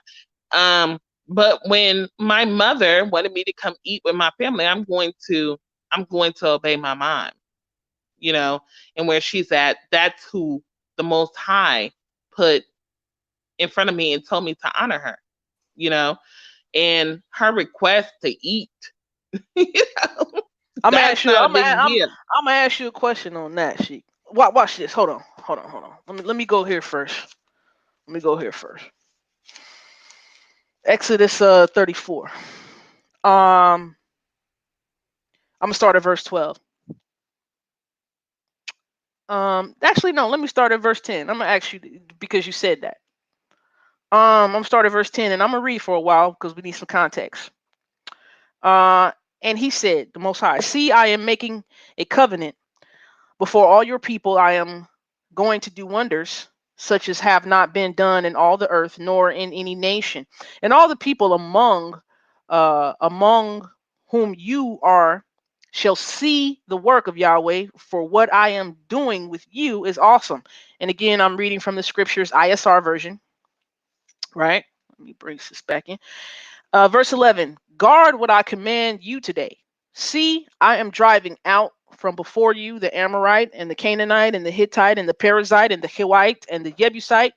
Guard yourself, lest you make a covenant with the inhabitants of the land where you are going, lest it be a snare in your midst. But break down their altars and smash their pillars and cut down their asherim or their groves. For you do not bow yourselves to another mighty one. For Yahweh, whose name is jealous, is a jealous El, lest you make a covenant with the inhabitants of the land, and they whore after their mighty ones, and slaughter to their mighty ones, and one of them invites you, and you eat of his slaughterings, and you take of his daughters for your sons, and his daughters whore after their mighty ones, and make your sons whore after their mighty ones. So, what do you think about that? So, are you saying the Most High just considers food just food? No, I'm not saying that the Most High considers food is food, which is why they have to make me a whole different meal at the place. They have to make me a whole different meal. That them having to do that extra work is um a, a piece of trying to include me in a piece where they have to ask themselves, well, damn, I have to make a whole extra meal for So Shika. you allowing them to include you in the festivities, even though they make you a different even though they make you a different dish. They're making you Are they making you a dish for that day? Are they still honoring that day and making a dish for that day, just giving you a different meat instead of pork? No, no, they're not honoring the day, but they know what I honor, and then they're acquiescing to that. Okay, so you saying like if there's a Saturday night and y'all hanging out or whatever, or it's a Sunday night y'all hanging out, if there's food being made, you're saying you're saying they make me a whole different dish because we just hanging out on a regular day. That's what you're saying. No, they're making a whole different dish for me because they know what I worship and what my beliefs are, Okay, so even though that they are not. let me break it down of what I'm saying. So Christmas Day. Mhm. Do they still honor Christmas Day? Does your Yes, family they still do. honor? Okay. So on Christmas Day, they're making food for Christmas Day because they still honor Christmas Day, right? So are you saying that you go over to your family house and they're honoring Christmas Day? You go over there, they making food for Christmas Day, right? Are you saying Hmm. they make you a different dish with chicken, and you're saying you're saying that's not in violation here of Exodus 34? No, they're not making me chicken for Christmas Day. They're making me chicken because they know that I do not subscribe to that. I'm not going to eat what they do. And they want to spend time with me because that is what we are afforded in On our captivity on Christmas Day. on Christmas Day because that's the only day that But they're our honoring. Okay, employers. okay, so they're honoring Christmas Day, right? They honoring Christmas Day. They honoring Christmas Day. So the food that they make is in honor of Christmas Day. Do you not Mhm. believe that's what Exodus 34 is saying? Yeah, the food that they make for themselves is on Christmas Day, Right. So and they and and and they I do making not your food participate. on Christmas Day, and they No, making you, they just making you a different dish on that same day. They cooking in honor of that day, right? Are they, you saying they cooking? no. When Okay, they cook okay. something different, when they cook something different for me and my family, well, my daughter, because we're the only ones to go. When they're cooking food for me and my daughter on that day, they understand that we do not honor their day. So now they have to do something in honor of what we believe in order to even get us to the table to spend time And you with allow them them, to cook which it. is the only time. But okay, so pretty much you don't believe you're in violation of Exodus 34. Okay, no problem. Let me read something else. Let me read Numbers, and then I'll end it after that. I'm gonna read Numbers 25, and then I'll be done. Numbers 25, starting at verse 1. And Israel dwelt in Shittim, and the people began to whore with the daughters of Moab, and they invited the people to the slaughterings of their mighty ones. And the people ate and bowed down to their mighty ones. Thus Israel was joined to Baal Peor, and the displeasure of Yahweh burned against Israel. And Yahweh said to Moshe, take all the leaders of the people and hang them up before Yahweh, before the sun, Shun, so that the burning displeasure of Yahweh turns away from Israel. And Moshe said to the judges of Israel, each one of you kill his men who were joined to Baal Peor. And see, one of the children of Israel came and brought to his brothers a Midianite woman before the eyes of Moshe and before the eyes of all the congregation of the children of Israel who were weeping at the door of the tent of appointment. And when Pinchas, son of Eleazar, son of Aharon the priest, saw it, he rose up from among the congregation and took a spear in his hand, and he went after the man of Israel into the tent and thrust both of them through, the man of Israel and the woman through her belly. Thus the plague among the children of Israel came to a stop. What you think about that?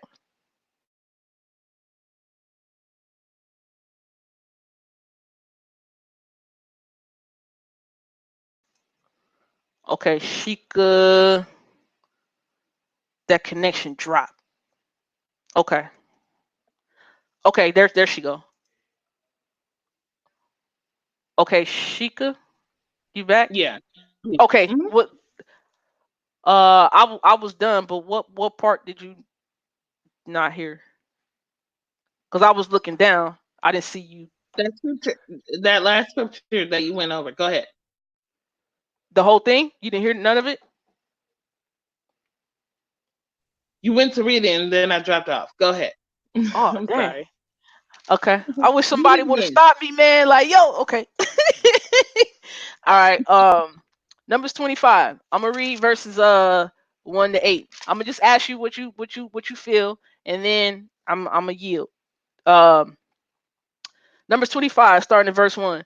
And Israel dwelt in Shittim, and the people began to whore with the daughters of Moab, and they invited the people to the slaughterings of their mighty ones, and the people ate and bowed down to their mighty ones.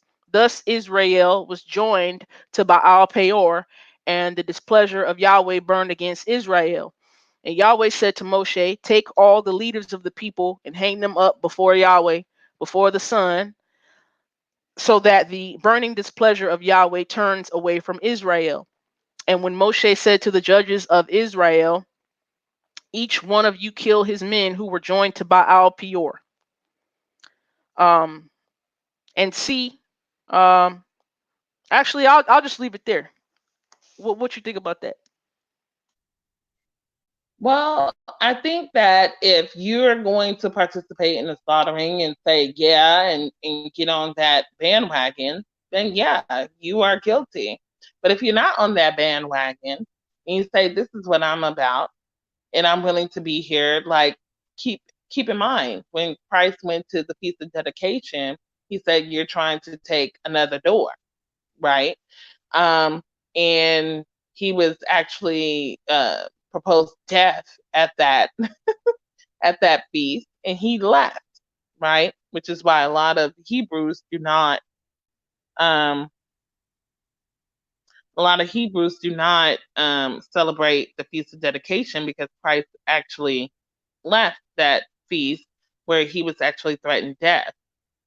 Um, but he was there nevertheless to offer light.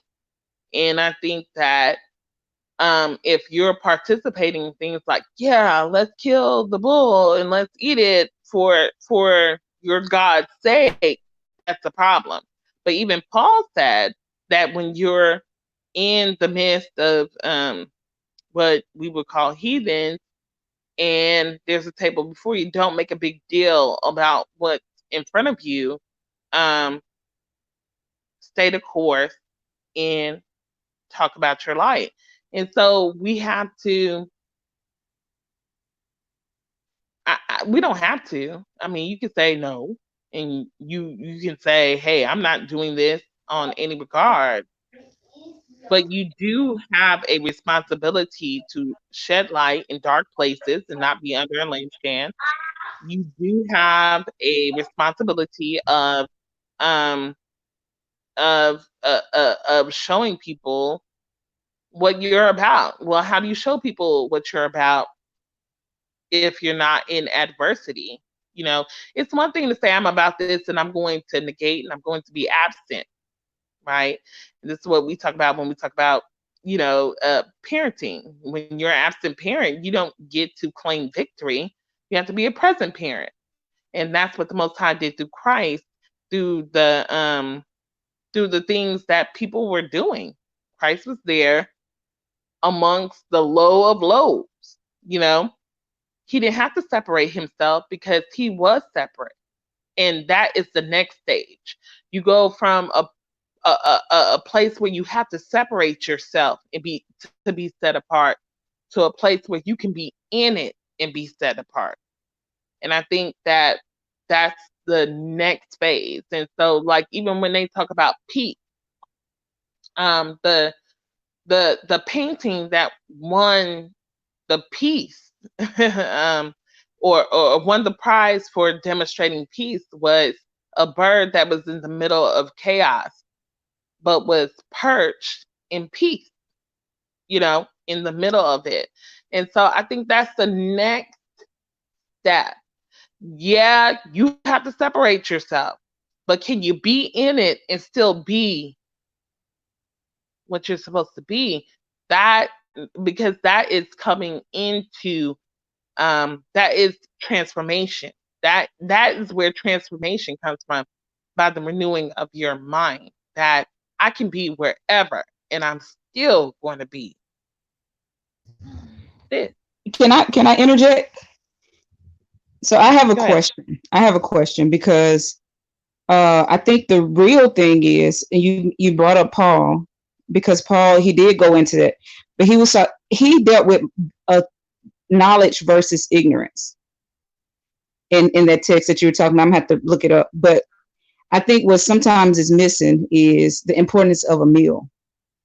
The importance of a meal is like way deeper, and I'm gonna probably scratch it up so somebody save me if you know better, because it's been a long time since I've looked into it. But a meal for Hebrew is life. Hospitality is like everything. And so it was so deep that you remember there was an occasion when Joshua went to one of the disciples invited him over. He didn't wash his hands or his feet and didn't even offer him any water. And he was like, and that was the occasion, I think the one with the alabaster box, they came and anointed him or whatever. And he was like, you didn't even do this for me. And you complained about this woman and pouring oil on me. So I'm going to drop that there and I'm going to go backwards. Even with Abraham, when the angels came or the messengers came to see him, he offered them food and something to drink. The importance of a meal, and I'm really just scratching surface. Dig more yourself. It The seals the importance, it seals the covenant, Sister Neshama. yeah, Like Exodus 24, when the right, Most High invited the priests and the elders up after they made the covenant, they ate and they drank. right. right? It's life for life. If I invited you, sister, let me look at the thing, Shika. If I invited you to my house under Hebraic custom, and I invite you in, it's customary for me to feed you, for me to offer you water, to offer you a place to stay. If I invite you into my home, I'm saying your life is my life. I'll protect your life with my life. It's like I will die for you. And so the thing about it is, well, we have to be careful sometimes. I don't think it's always just, I think presence matter, especially when we know where people's minds are. I think sometimes our absence is louder than our presence sometimes. At least that's been my experience. But I will say this, it is a sealing of a covenant with somebody. And that aspect of what the importance of a meal is and why Paul went into that, because everybody did not necessarily know if their food was being offered to an idol. But he said, but if you know it's offered to an idol, he said, don't touch it. If you know it's offered. He said, No. That's not what I'm talking about. I'm talking about when he was talking about evangelizing to others and being at different tables. Um, he was specifically. I have to look up that scripture. He was Yeah, I specifically mean, well, saying, he was in the area, Shika, but it didn't say he was eating or did anything else. It just said he was in the area and he was talking to him. yeah, but he was in the area.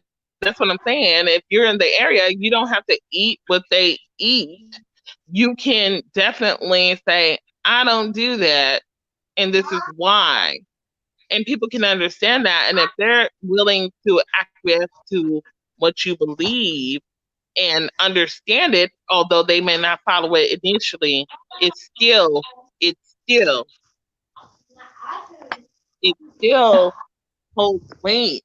And so I have to get the verse because he says, don't make a big deal about what's in front of you from Gentiles.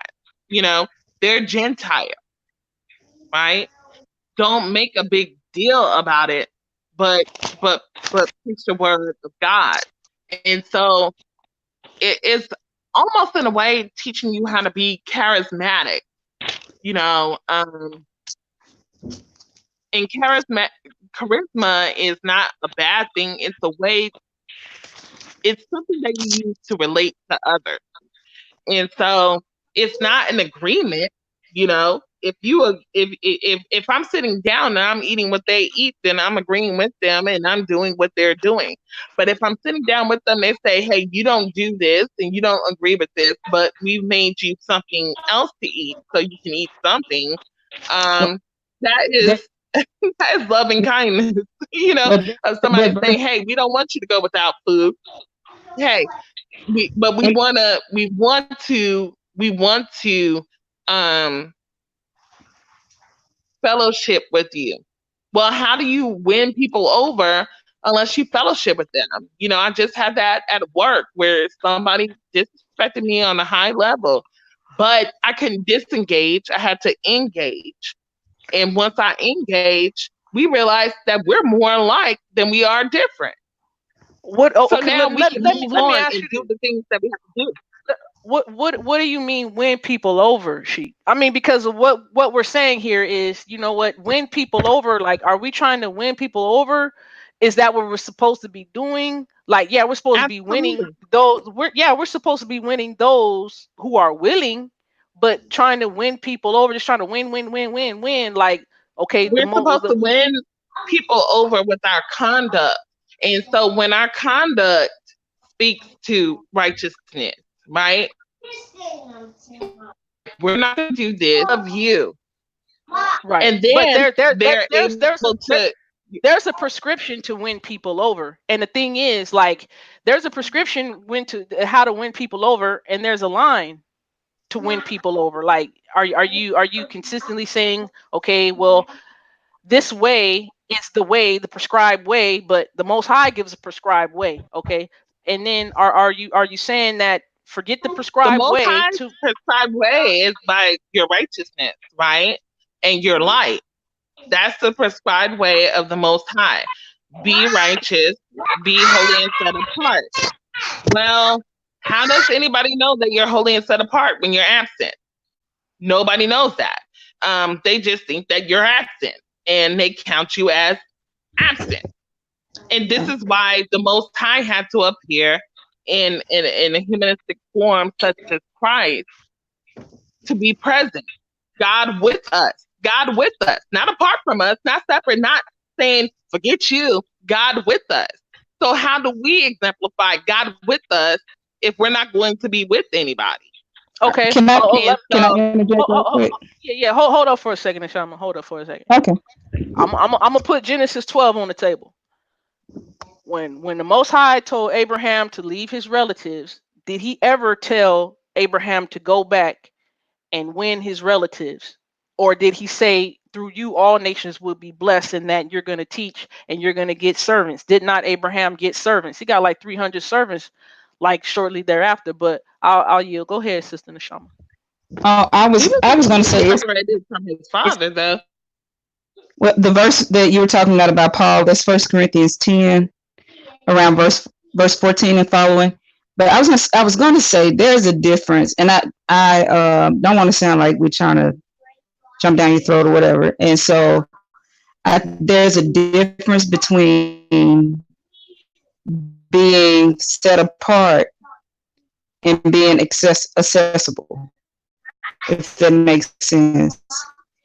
And I think that's the big Well, this is what I difference. want I you to do, think Neshama. When sometimes you we talk about feel accessible like and set apart, was being Jesus set apart means accessible and was he set who apart? like who likes social and put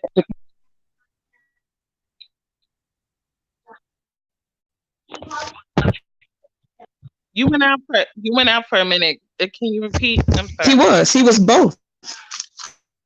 He was And both. that's what that was happy. Okay, hold on. Sister Neshama, Okay, your connection is causing you to let like me. sound like It was Going out. both. He was still set apart, but he was accessible. But he wasn't accessible. Sister Neshama. We're Uh we're we're trying to understand. We're trying to understand what you're saying. However, we're not able to because you sounded like a I'm still here. robot. Can You're you hear me? cut. Yeah, yeah. We can hear you now. The reason why I was stopping you is because if you were saying Okay. something, we couldn't make out what you were saying. So we wanted to Yeah. to to halt you real quick until you can get a clear connection so we can Okay. hear you. But now we can definitely hear you. So I'll go back on mute. Okay. I was going to say that was it. He mastered that, being set apart. He was set apart enough for people to see that there was a difference. And I think even with what Paul was talking about, you can let what you think is being good can become evil spoken of, because people that don't know can misunderstand why you are partaking in something. That was the big deal. Joshua was able to be both set apart for his father's purpose, which is not this isolated thing that a lot of people think it is. But it was more in his manner of life was different. Because people say, hey, he's sitting with the sinners or whatever. Paul talked about that as well. He was talking about how he said, if you know a brother or sister that's a certain way, don't even have a meal with them because they know better. But then this we can read this in 1 Corinthians 10 if y'all don't mind. And are y'all still there? Because I don't know. Yeah, we Yep. can hear you. Go ahead. 1 Corinthians 10, verse 14, since we brought up Paul, it says, therefore, my beloved, flee from idolatry. I speak as to wise men. Judge for yourselves what I say. The cup of blessing which we bless, is it not the communion of the blood of Hamashiach or Christ? The bread which we break, is it not the communion of the body of Christ? For we, though many, are one bread and one body, for we all partake of that one bread. Observe Israel after the flesh. Are not those who eat of the sacrifices partakers of the altar? What am I saying then? That an idol is anything, or what is offered to idols is anything? Rather, that the things which the Gentiles sacrifice, they sacrifice to demons and not to God or to Elohim. And I do not want you to have fellowship with demons. You cannot drink the cup of the Lord and the cup of demons. You cannot partake of the Lord's table and the table of demons. Or do we provoke the Lord to jealousy? Are we stronger than he? All things are lawful to me, but all things are not helpful. All things are lawful for me, but not all things edify. Let no one seek his own, but each one's the other well-being. Eat whatever is sold in the marketplace, asking no questions, for conscience sake. For the earth is the Most High's, and its fullness. If any of those who do not believe invite you to dinner and you desire to go, eat whatever is set before you, asking no questions for conscience sake. But if anyone says to you, this was offered to idols, do not eat it, for the sake of the one who told you. For conscience sake, for the earth is the Most High's and its fullness. Conscience, I say, not your own, but of that of the other. For why is my liberty judged by another man's conscience? But if I partake with thanks, why am I evil spoken of? For the food over which I give thanks. Therefore, whether you eat or drink, whatever you do, do all to the glory of God. Give no offense either to the Jews or Greeks or to the church, just as I also please all men in all things. I seek not my own profit, but the profit of many, if they may be saved. So my thing would be, I say what I've done. So I can't tell you what to do. I can tell you what I did. I had most of my family still celebrate Christmas. I was telling years ago before we left church, Christmas was like getting on. And I know you're not for Christmas, so don't think I'm saying that. And we created our own little family time, little celebration when everybody's done. Either it's before Christmas or after everybody get finished with their Christmas. And we, for a while, we were still, they were still like accepting Christmas gifts and stuff like that. We didn't buy nobody anything initially. But over time, I'm like, okay, we got to pull away from this to where people stopped doing it at that time because they knew what we felt about it. And we stopped making them feel comfortable with it. The thing about it is what Paul is saying is, it ain't like it's a big deal for you. He's saying the people that's watching you, they get confused. The person, and I have a sister. I don't know if this recorder should hear it, but it don't matter. I'm going to talk about it. She does things to trap me up. No joke. And I don't think that she I don't know if she purposely does this or if it's some spirit at work where they will do something. It's just like today. Both of my parents in a nursing home, and we'll have to get them out. But so much happened that it was no point in me stressing over it today because we have to wait until the weekend is over. And she wants me to meet her somewhere this evening for something like, it's Friday. You know what I'm doing. But they're always waiting to see when you're going to slip up. It is not even, and she knows this. And she'll joke with me saying Hebrew stuff to me. And, like I say, Shabbat Shalom, she'll be like, Shalak Alak, but she'll do stuff like that. Or every once in a while, she'll call me the shaman sometimes more than other people that are in our little congregation. And she will do stuff to see how serious am I about what I believe. She will. And she'll get close to that line as she can because me choosing to go all in for y'all, like I ain't doing Thanksgiving. My brother, in fact, this week, my brother is in Charleston, South Carolina. He's like, let's get together for Thanksgiving. Everybody come to Charleston. And I'm like, okay. I said, that's cool, but don't do Turkey Day. We ain't gonna do that. And so guess what? They started trying to change the date. But that came from us making a stand, not being mean to them. Like, when I talk to y'all, enjoy your family. Enjoy your time with your family. And I know how it is. Everybody on the slave clock, everybody on the plantation, everybody, going to school or whatever. I understand that y'all do y'all, but we don't do that. And my family has seriously, I ain't like tripping. My family, my husband's family as well, they have all started coming closer towards where we are as opposed to us being where they are. That's no lie, no joke. And my oldest sister is almost 60. And she called me 2 weeks ago and she was like, yeah, it was at the end of Hanukkah or in the middle. She's like, y'all look like y'all having so much fun with y'all feast days. Y'all gonna convert me. I laugh because I ain't trying to convert her. She said, y'all enjoy, I need to do what y'all doing. Different people say that, but it ain't because I say I ain't gonna be around y'all because all y'all gonna have because y'all still got your Christmas. I don't do that. I just don't do it. And I joke with my sister every once in a while because me and her close like that. I said, oh, I was joking with her the other day. I said, I see you got a pretty little thing around your little penis sign or whatever, right? Just joking with her about the phallus. Because she had a tree up and she's like, I knew you was gonna say blah blah blah. I'm okay with it. It don't mean nothing for me. And I left it at that and we laughed it off. But they do stuff like make sure that they have something there when they know you coming. or offer your kids something that they know they're not supposed to have. But then they have moments where they are more of a conscious or more aware of your restrictions than you are. And I've seen that with my mother-in-law, who at first didn't care if she fed our children a bunch of pork or whatever. I don't know what everybody's mindset is on that, but I'm sticking with what I understand. And she didn't care for a while, but now she goes all the way out her way to get turkey something. She won't mess with no pork while they're there. And we didn't beat her over the head about it at all. We just like, oh, does what's in this? Okay. You But weren't but, but rude. but let me say this. This has to do with who your family is. With my family, they have deep ties to people based on things that has happened. My grandma always kept the nativity scene in her home. She passed away 2 years ago, so that just upped it for my family. It Oh yeah.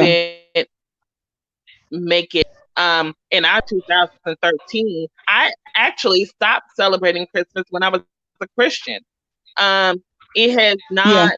made a difference. And when I actually talked about it with one of my sisters, she said it's because these are the memories of our family, and our family, had a great glory golden time, and our family is kind of like separating, and so they're holding on to that.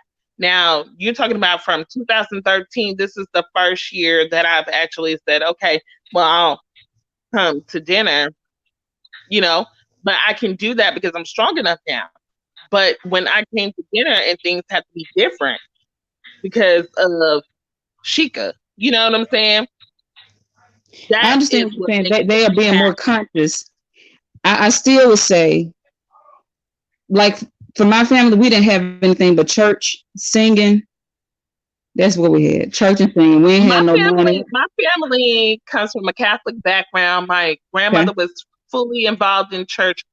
My mother was totally out of church, like go when you want to because she was so heavily involved. The timeline of how we experience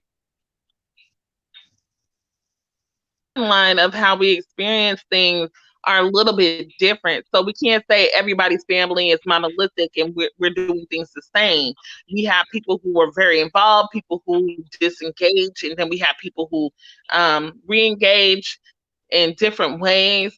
And then, like everybody's finding their way. And I do believe it's because most of us grew up with a Catholic background, which doesn't give you much of any type of background.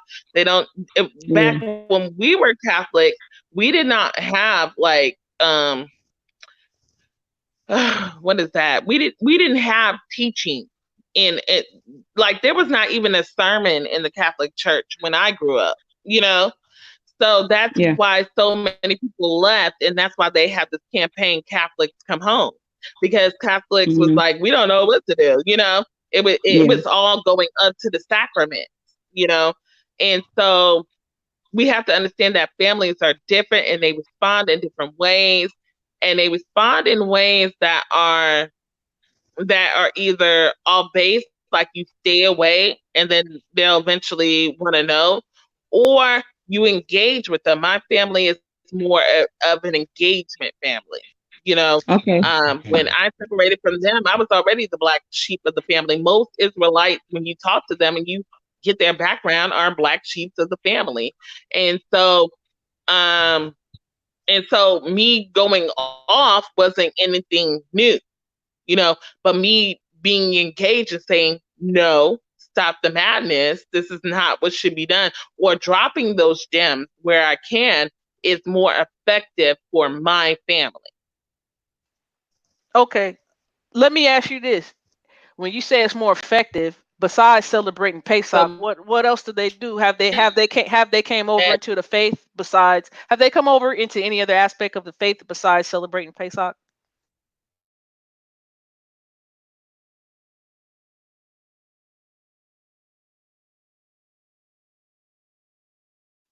especially if you were raised Catholic.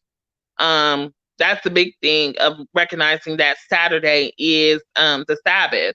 As far as the holy days, they do believe that the holy days are valid and not disregarded. by the Most High. Do they keep them? Not all of them. No, they do not. Um, can you hear me? Because I'm getting a hello. You went out for me at first, and then you came back Yeah, in. yeah, I got a message. Um, as far as recognizing that the Sabbath is Saturday, yes, they have embraced that, which is a big thing coming from a Catholic background. Although Catholicism, they actually do have Mass on Saturdays, which is where most Catholics go to church, which is crazy. Um, they do keep Pesach, um, but they still keep things that are worldly. But when they do so, um, I can't say that they're doing so because they feel like they're honoring God. It's more like they're honoring their family and their ancestors. And so when I have asked, it's like, what grandma did this, or great grandmother did this, or, this is what our family has always done. Like, even my aunt was buried and she didn't have a Catholic burial, and people in our family was like highly upset, and I'm like, why? And but my aunt did express in her dying wishes that she wanted to be buried Catholic, so that's why they were upset.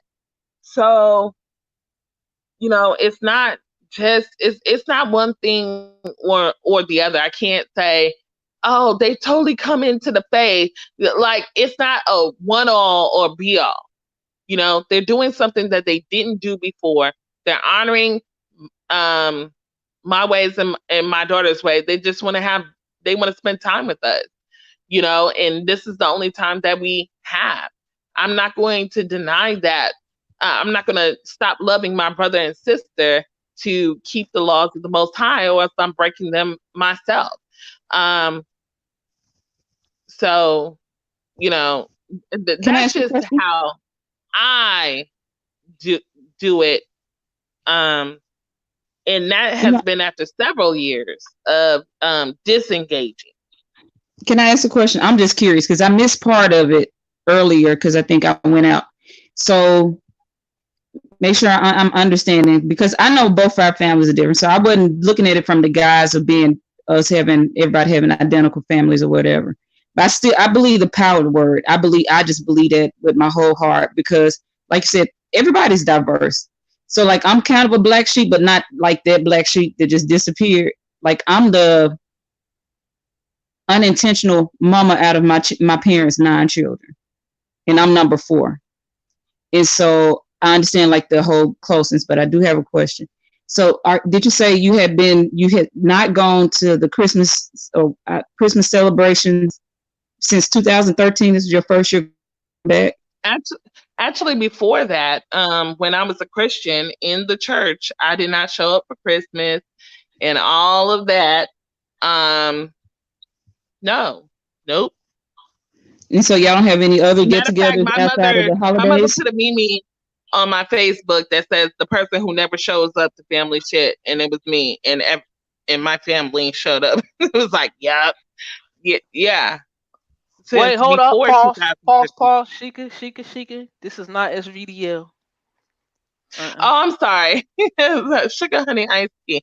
I don't show up to stuff. And so that was before even coming into this walk. I did not come up to anything. But that's what the meaning said. The family member who does not show up to nothing. That was me.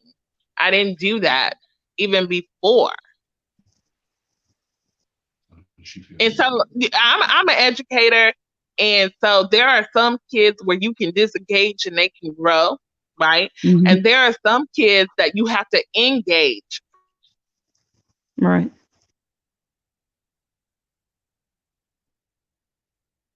I was trying to put the dots together, because you said being there. I'm still trying to put the dots together. So I think I'm one of those kids too that can't put dots together good tonight. I'm trying to put the dots together to see. I'm trying to understand how it's how participating. I know you said with Well, I perimeters. don't know. This is the first year I did it. This is the first year I did Okay. it because disengaging from this point, from my heavily involvement in the church, even as a Christian, to becoming an Israelite, to walking in this faith, has not grown anything with my family. They're not responding to that. So now I'm like, let me engage and still keep the decorum of this is what we don't do, this is what I don't do. And then people ask me, well, why? Now I can go into scripture. Before, when I disengaged at all, people didn't ask me anything. Because I wasn't there.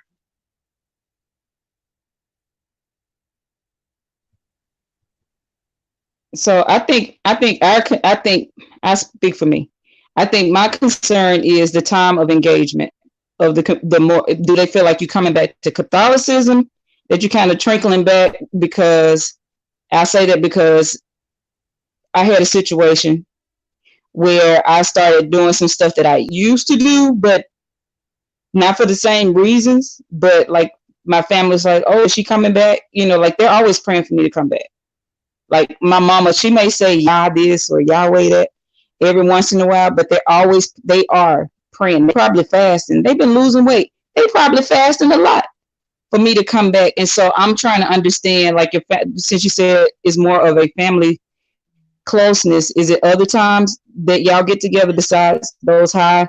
Because those are high days. That's why I'm asking. Is there, if Absolutely. y'all keep Absolutely. We come y'all together on and like many other times. Yeah, we so come I mean, together on so many other I'm okay. I'm trying to put we come together. together on many other times, but okay, so like if you were a teacher, you would know that you can be above some people and try to teach, but you're really not going to teach anybody above them. So well, Yeah. most times are affected where they are. And then you start to bring them back. I couldn't Right. do that before because I was weak. I was weak. I couldn't be in a room full of pork and not eat pork, or I couldn't be in a room of Christmas cheer and not want to sing how now I can. Now I can say, oh, I'm gonna come at the well, I come at the last minute and I eat some food and I hug my family members, and me and my daughter, because my husband won't come, we'll go home. We go home. And that's it. It's nothing more, nothing less. And I don't have to be a part of those things. Now, if you are weak and you get around your family members, you want to sing Christmas carols, you want to eat pork, and you want to exchange gifts, and you feel bad that you didn't get a gift. Okay, yeah, you have a reason that you need to stay away. You're still weak and insecure and young in your growth. But when you're mature and you are grounded, you don't have to do that anymore. I don't have to look, I don't have to stay away from a prostitute not to go on a stroll with her, do I? Right? See, we can understand that, but we can't understand, Christmas. It's the same thing, right? Isn't it being a whore? Isn't it being a whore to um a lifestyle and a culture? It is. It's the same thing. You know, I don't have to be around. I don't have to disengage from a crack addict to not do crack.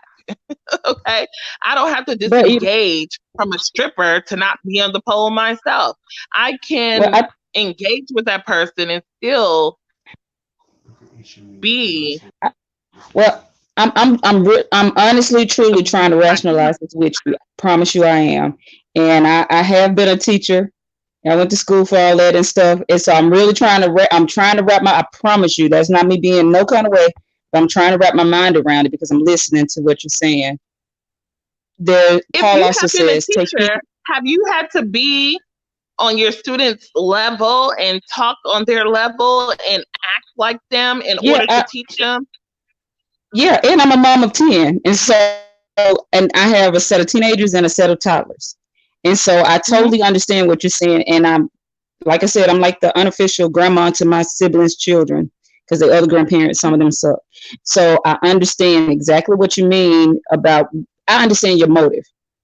I understand what you're saying that your motive is because you want to, but then you also told me that you guys meet at other times that still builds family relationships. I'm still, you brought up 1 Corinthians 10, which throws a monkey wrench for me, is that he said it's not for you why you shouldn't do this. He said it's for everybody else. And so if you have other, take heed. Paul also says, take heed when you think you stand lest you fall. And it's not, I'm going to tell you how old is your daughter? My daughter's If you don't mind me 3. asking. Okay, I'm going to tell you what my children did to me. I have never, ever taught my children Santa Claus is real. Never. In fact, I made a point saying Santa Claus is not real. That's when I was in church. No lie. Anybody can tell you because my parents never lied to us and told us Santa Claus is real. My daughter knows My that wife, too, and I told her that as now, well. I quiz and her. let me tell you something. My oldest said when they were younger, they argued me down that Santa Claus was real. Mhm. You know why they argued me down that Santa Claus is real? Because it was on the TV shows. I loved Christmas movies. In fact, I didn't get cable until November, so I can watch all the Christmas movies. And so what I did unintentionally was the subliminal messages that they received from everything that was around us, because we did get, even though we didn't do Christmas like everybody else, we still got into the holiday spirit, and so it still sent my children two different messages. And so I think sometimes, like I was very like on it. Like there's no Santa, there's no Christmas. This wasn't Jesus' birthday. I was on it from from birth. And when my oldest daughter was between, I want to say she was about 5. I want to say she had to been about 5 because we had just moved from Tennessee to Alabama. She was about 5, so the other ones were between 5 and 3, maybe 2. They argued me down that Santa Claus is real, and there was nothing I could do to change their mind until they got older. No, I kept saying it's not real, it's not real, it's not Well, I have to stop you right there because my 3-year-old, I've asked her, is Santa real? And she says no. We don't deck halls. We don't have Christmas trees. We don't have lights in our home. We don't have any type of decorative anything. So when she sees Santa, she says, "There goes Santa." But Santa is as real to her as a Paw Patrol person. real. But you know, So Paw is Patrol that can be Santa? really real. No, To it's a not child, real Paw to her. Patrol can be really, really real. It's Okay. not real Well, to her I'm because this as an well, I'm her example mother, because so I'm telling you that it's I'm not not real disagreeing to with her. you. She knows that these people are fake. She has the fake toys that do not talk back to her, so she understands that. Ma'am, I do not agree with what you're saying or Ashanti stands either, but you cannot tell me what my child believes. And I so think this you're is where we have to misunderstanding cut me. that short. We have I to cut think you're that short. misunderstanding me. I'm telling you what my daughter believes and knows, and you cannot speak against it. My daughter knows that Santa Claus is not a real person. If she Chica, did, she this would be wasn't about your expecting. daughter. It wasn't about your daughter. My point, the No, point of no, what but I'm telling you the, what the I point of know my what daughter believes is real or not. And you're saying, well, you sometimes they completely do. missed what I was I'm saying. telling you, I am telling you what my daughter knows and what she believes and what she understands because I'm her mother and I'm here with her. You are not. And so what I'm telling you is that you don't get to make side comments about how she probably thinks it's real. You don't know my daughter or where she grows up or the house that she lives in or what she experiences. I know that my daughter knows that Santa Claus is not real. When she sees the Santa Claus, she can say that Santa Claus, and I quiz her and I say, "Is Santa Claus real?" And she says, "No, Santa Claus real." Does he deliver toys? Never flies? No, she knows that in retrospect, and she's probably messed up people's Christmas, okay? That do believe. But you are not an authority on what my child believes, knows, or understands. And that's what I'm trying to make clear to you. And I have done the work to make sure that she knows the difference. And we need to understand that. And as a mother of 10, you should understand that. Pause. I do not Pause. ever. Pause. Pause. Pause. Pause. Pause. Pause. Pause. Pause. Sheikah, you just met Sister Neshama. This is not Sister Cherry. I know you're trying to let her know some things, but there's a way to let her know, especially a sister you just now meeting. You understand what I'm saying? I I mean, you could get tell she her. You could tell insisted. her. You could tell her. I mean, like, but the way you're saying it, it's not what you're saying is valid. It's just the way you're saying it. And so Mhm. I'm I'm just saying asking it you. that way because when I I'm, but I'm asking you. I'm asking you not to say it that way for the sake of Shanti, Mhm. or else I'm gonna cut this video. and I 'Cause You, understand you is you that just I said did. the sis was trying to apologize, and you was still like, you are not in authority. I mean, yeah, you was making a point, and she was making a point. Maybe you misunderstood, maybe she misunderstood, but there's a way to talk. This is not Sister Cherry. You know what I'm saying? You ain't gonna talk to her like that, or else I'm not trying to act like Sister I know. Cherry. What Hold I'm on, telling, hold on, hold what on, I'm hold on, saying hold is on. Sheikah. Pause, pause, pause, pause, pause, pause, pause. Please respect my wishes. respect Please. your wishes. Yes, What please I'm respect telling my you, wishes. Please I just do. say it another way. Just say it another way, Sheikah, please. All right? Okay, Please. okay. Let me say it this way. Whatever I say, my daughter is what she does, and I would hope that would be respected. When I tried to say that before, it was told to me that was not the case, and that is why I got so headstrong in saying that I know my daughter in my household and how it's being said, because I think it needed to be said that way. Because when I said like I put I'm her and saying stuff, no, it it was not didn't. received. I understand what you think, but this my video. I gotta step in real hardcore right now. I'm finna get West Coast. I don't think it need to be said like that. You may think it need to be said like that. You could talk like that on your channel, but not on this channel. I'm not talking, just clarifying what was said that was not the case when I said it was the case, right? If I said to you, Not what you're saying, Ashanti, Sheikah, it's how you're saying it. And sometimes you come off condescending in the way, the tone, the pitch. You know what I'm saying? That's what I'm saying. The tone, the pitch. Like, mhm, please, okay. you know what I'm saying? Like, Mhm.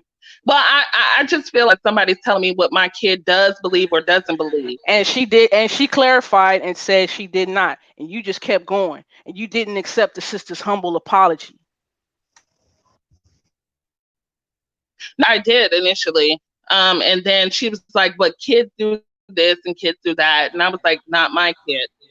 That's all Right. I was clarifying. Not your kid, but the way you were saying it, you didn't Right. have to come across like that. I'm just letting you know you might not think you sounded rude, but you may not sound rude. That may not sound rude to somebody else, but it sounded rude to me. So I'm asking you not to It sound it sounded that way.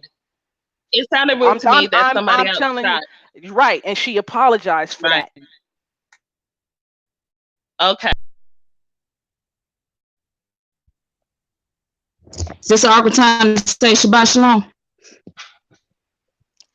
All right, Sister Neshama. Shabbat shalom, Shabbat shalom. It's Uh, 8:19. uh, yeah. It's eight Look, I nineteen over here, appreciate you and it's letting hella me. late for you over here. Oh, let me mute. Let me mute.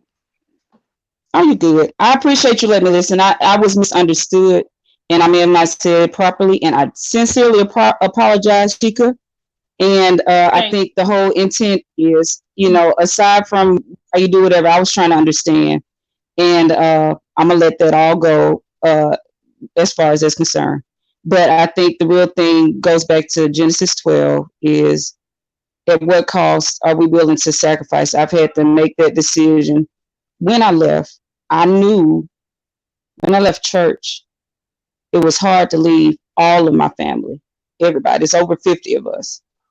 And it wasn't an easy feat. And so I understand when you have to step out and do something as best as you know how, it's not easy.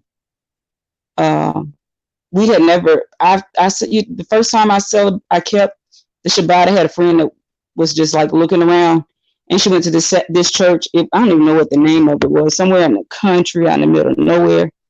And they kept the Shabbat. That was the first time I kept the Shabbat was when I was an adult. That was just a couple of years ago. So you've been in this walk longer than me, and so I respect anybody that's been in this walk longer than I have because I've been looking my whole life. But Yah calls people whenever He's ready to call them, and He called me late, and so I'm thankful that He chose to, and it didn't come without a cost.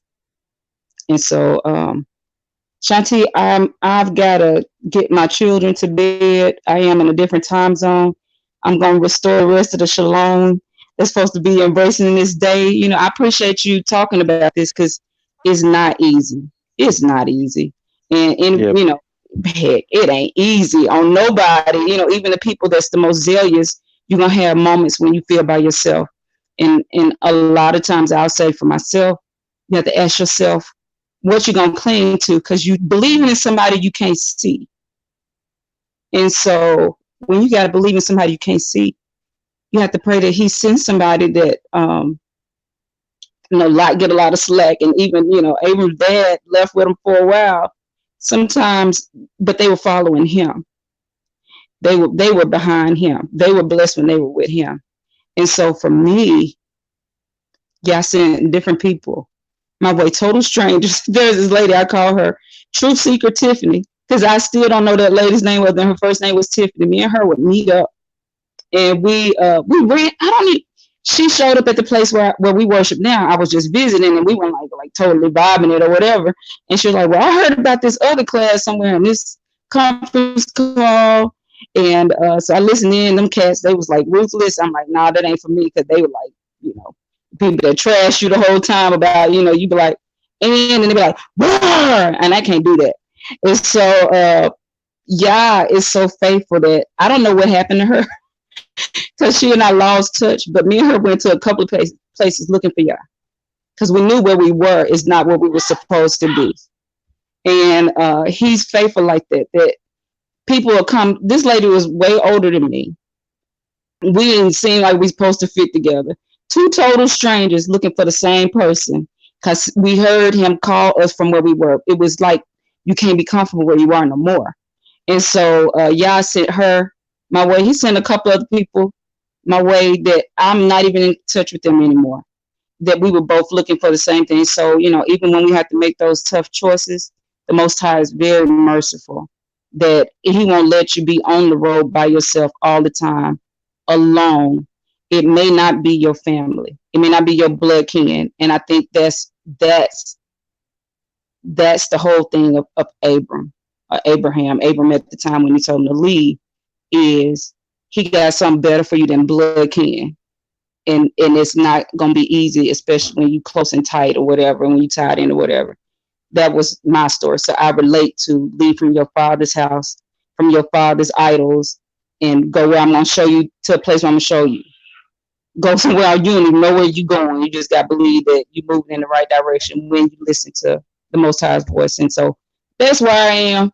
I don't know where y'all going to lead me in the long run, but I'm going to be where I'm supposed to be in the long run.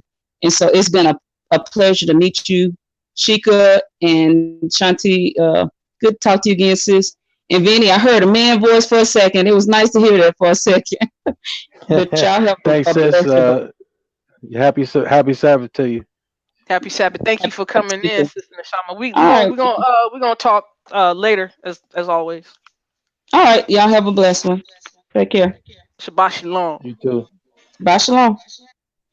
Shalom. Yeah. Yeah. I think it was you guys was pretty much kind of like talking over each other, like Sister Sheik, I think you was like making the point about you being strong, and then I think the other Sister Nasama was talking about more or less not really the person that's not going to the things being strong, but the just the people seeing the person, like seeing the other people being strong and hurting them. So I just think you guys was like missing each other's points. But yeah, I thought it was a pretty good dialogue. It got a little testy for a minute, which is expected. because everybody's passionate about what they believe. But I thought it was a pretty good build for a minute, and it was very much on topic too. You know, but I would have a question for you, Sister Sheik. Like, do you think that you would be damaging like their confidence or damaging like their belief in the Bible by like attending the functions and taking part in it? Like, I mean, like in terms of I don't know if you understand what I'm trying to get at, but in terms of like say for instance you're telling them that it's bad, but then you go over there with them and then you have festivity with them. Don't you? Do you think that it would like make them think it was okay because you're doing it as well, even though you're saying that it's not good? Because just to give an example of myself, like I don't even participate in nothing, and it's not because I'm weak or I would want to have a open a gift or whatever it is, but it's mainly because I think that they would look at me and it would kind of give the wrong impression. So that would be my question if that makes sense. Right. Absolutely not. You go to work every day where they celebrate Christmas and they hang up things, and you don't excuse yourself from your paycheck, right? But you can excuse yourself from people that you absolutely love and actually not stand your ground. When I went to my family's house, we did not sing Christmas carols, open gifts on a tree. By the time we got there, we ate dinner and we left, and that's all we did. Meanwhile, you're at your job and there's Christmas festivities. You're walking into a place where there's a pagan tree hanging up, and you're okay with that because you're getting paid. But you will not love your brother. So you're forsaking one law to keep others. And that is the problem for me. When you are strong in your faith, you are not going to be moved. The same way that other people will not be moved, you will not be moved. And once you do that, and people say, whoa, she's not really into that. When my coworkers, they're new to me because I just came in October, and they gave me Christmas gifts. I didn't get them anything. And I said, look, I appreciate your gifts because I know that, and I made a speech in the front office. I appreciate your gifts. I appreciate you doing what you did, because they did it out the kindness of their hearts, like we did it when we were in that. But I do not celebrate Christmas. However, you all will get something beautiful on Passover. And they said, all right.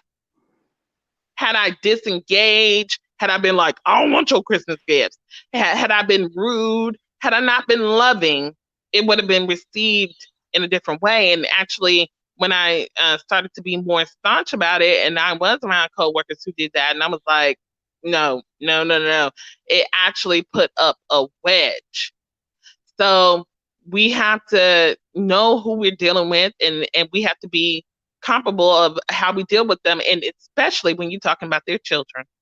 Um, I feel that certain people who are exposing their children to Christmas is exposing their children to, you know, initially I used to say demons, you know, and things like that, and spirits, which I still believe.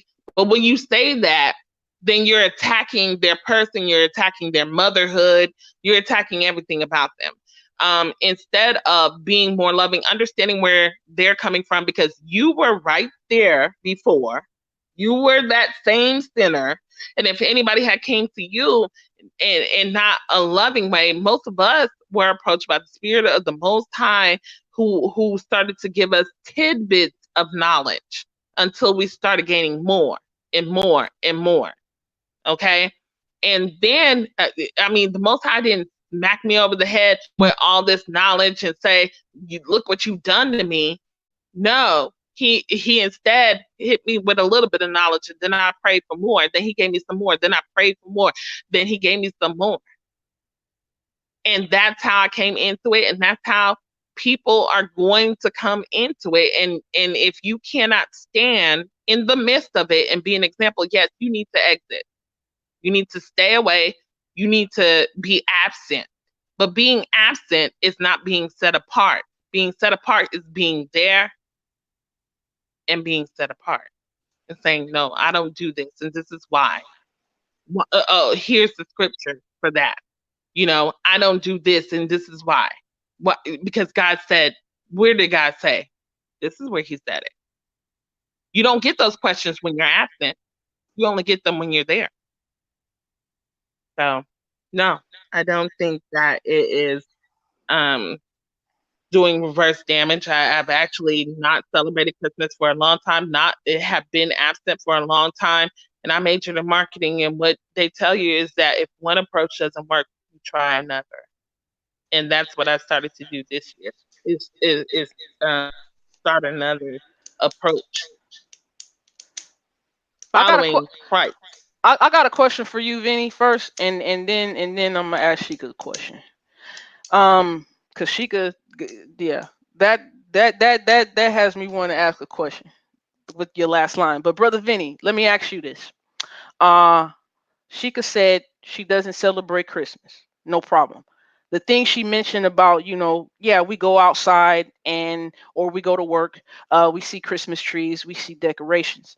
Do you think, brother Vinny, that eating the food is a part of celebrating a holiday? I do. I do. I mean, I see things a little bit different than Sister Sheik, but I mean, if that's the way that she's moved to do it, then then. But I personally, I do believe that it's all a part of the holiday, because it's when I see people cooking on that day, it's not like, well, the people that I deal with, I can only speak for myself, but they're not cooking like just to cook because they're off and it's family meals. They're taking part in like traditional stuff, like you got the East, the Christmas ham, the honey glazed ham with the cranberry sauce. It's all like a part of that traditional meal.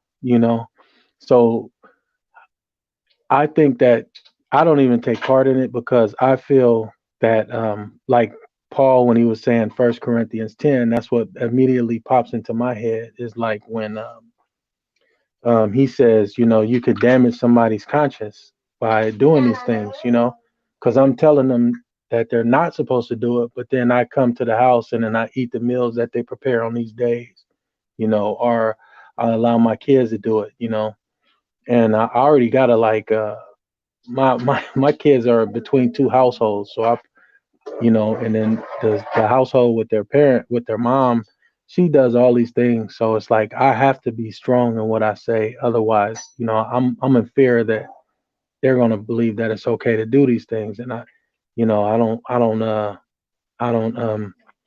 want to mess with their conscience. Because of course me, I mean, it's nothing.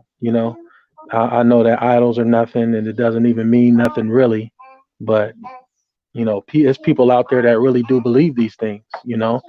And I don't, to be honest, personally, I don't think we delve into like these commandments deep enough and understand what they really mean. Like in terms of like idolatry, and this is not, I'm not going after you, Sister Sheik. I'm just, this is a personal observance, especially coming off of a lesson that Brother Zadok, and I was in a class with him, and we were pretty much talking about these things, and I think it's kind of relevant, like especially dealing with these holidays, is like idolatry. Idolatry is a pretty deep word, and also covetousness, and then also tradition, like especially tradition when when there's people like having their own traditions and then just ignoring the father's tradition. So I definitely see your point, and how you say you're doing things, Sister Sheik. I definitely see that point because everybody does learn different, but I don't know. I just don't. I think that's like walking a fine line. and I don't want to deal with that line, you know, Well, and Brother I don't Vinny, want if to you kept destroy anybody. Passover and then you Mhm. said, let me make a shellfish gumbo for my Christian people who don't believe what I believe, you know, Mhm. but we're gonna keep Passover, right? Mhm. Are you really keeping Passover? No, not at all. Right. I would Exactly. I would never That's what make I'm a saying. shellfish. Right. So you have people who have to acquiesce to your belief. I don't make I don't make shellfish on Passover. They come over here, they're going to eat a scaled fish or they're going to eat lamb. Okay? If we eat Mhm. anything at all but the word, right? I Mhm. don't say, "Oh, on my holiday or my holy day, I'm going to sit up here and make some things that are abominable to the person or the deity that I serve." Yet on Mhm. their day, they have to admit that the things that I don't eat or succumb to, you know, is not of their belief, but of my belief, and then they have to take into account my belief at least at that time and when they partake. Mhm. I don't do the same on the holy days, and I do not reciprocate on the holy days, and they know why, and they know the scripture, and they're either going to obey it or they're not when they come to my home. Mhm. So it for me, it's not walking a, it's walking a thin line if you're willing to go over it, and that's what I kept thin line at. Um, I don't believe it's about your heart. You know, it is not only about the things that you do. It is about your heart. Where's your heart at? Did you go over to Christmas so you can get some Christmas ham? Or did you go over to Christmas to honor your mom and love your brother? Yeah. The I Most don't High know. is not going to say, Okay, you went over there to love them. let me ask you this: Mhm. was Abraham, like, how could the Most High tell Abraham to leave his relatives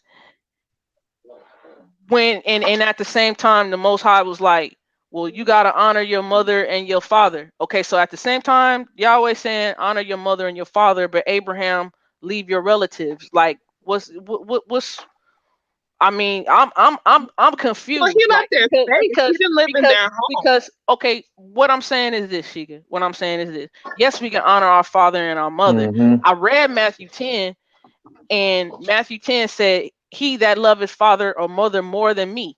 So Yeah. I believe maybe Hey. what I'm trying to understand is, isn't honoring your mother and your father doing what's correct when it comes to honoring the ultimate father, the creator, who Mhm. actually, like, how isn't it honoring your father and your mother when you're doing the right and correct according to Yahweh, the creator, the supreme?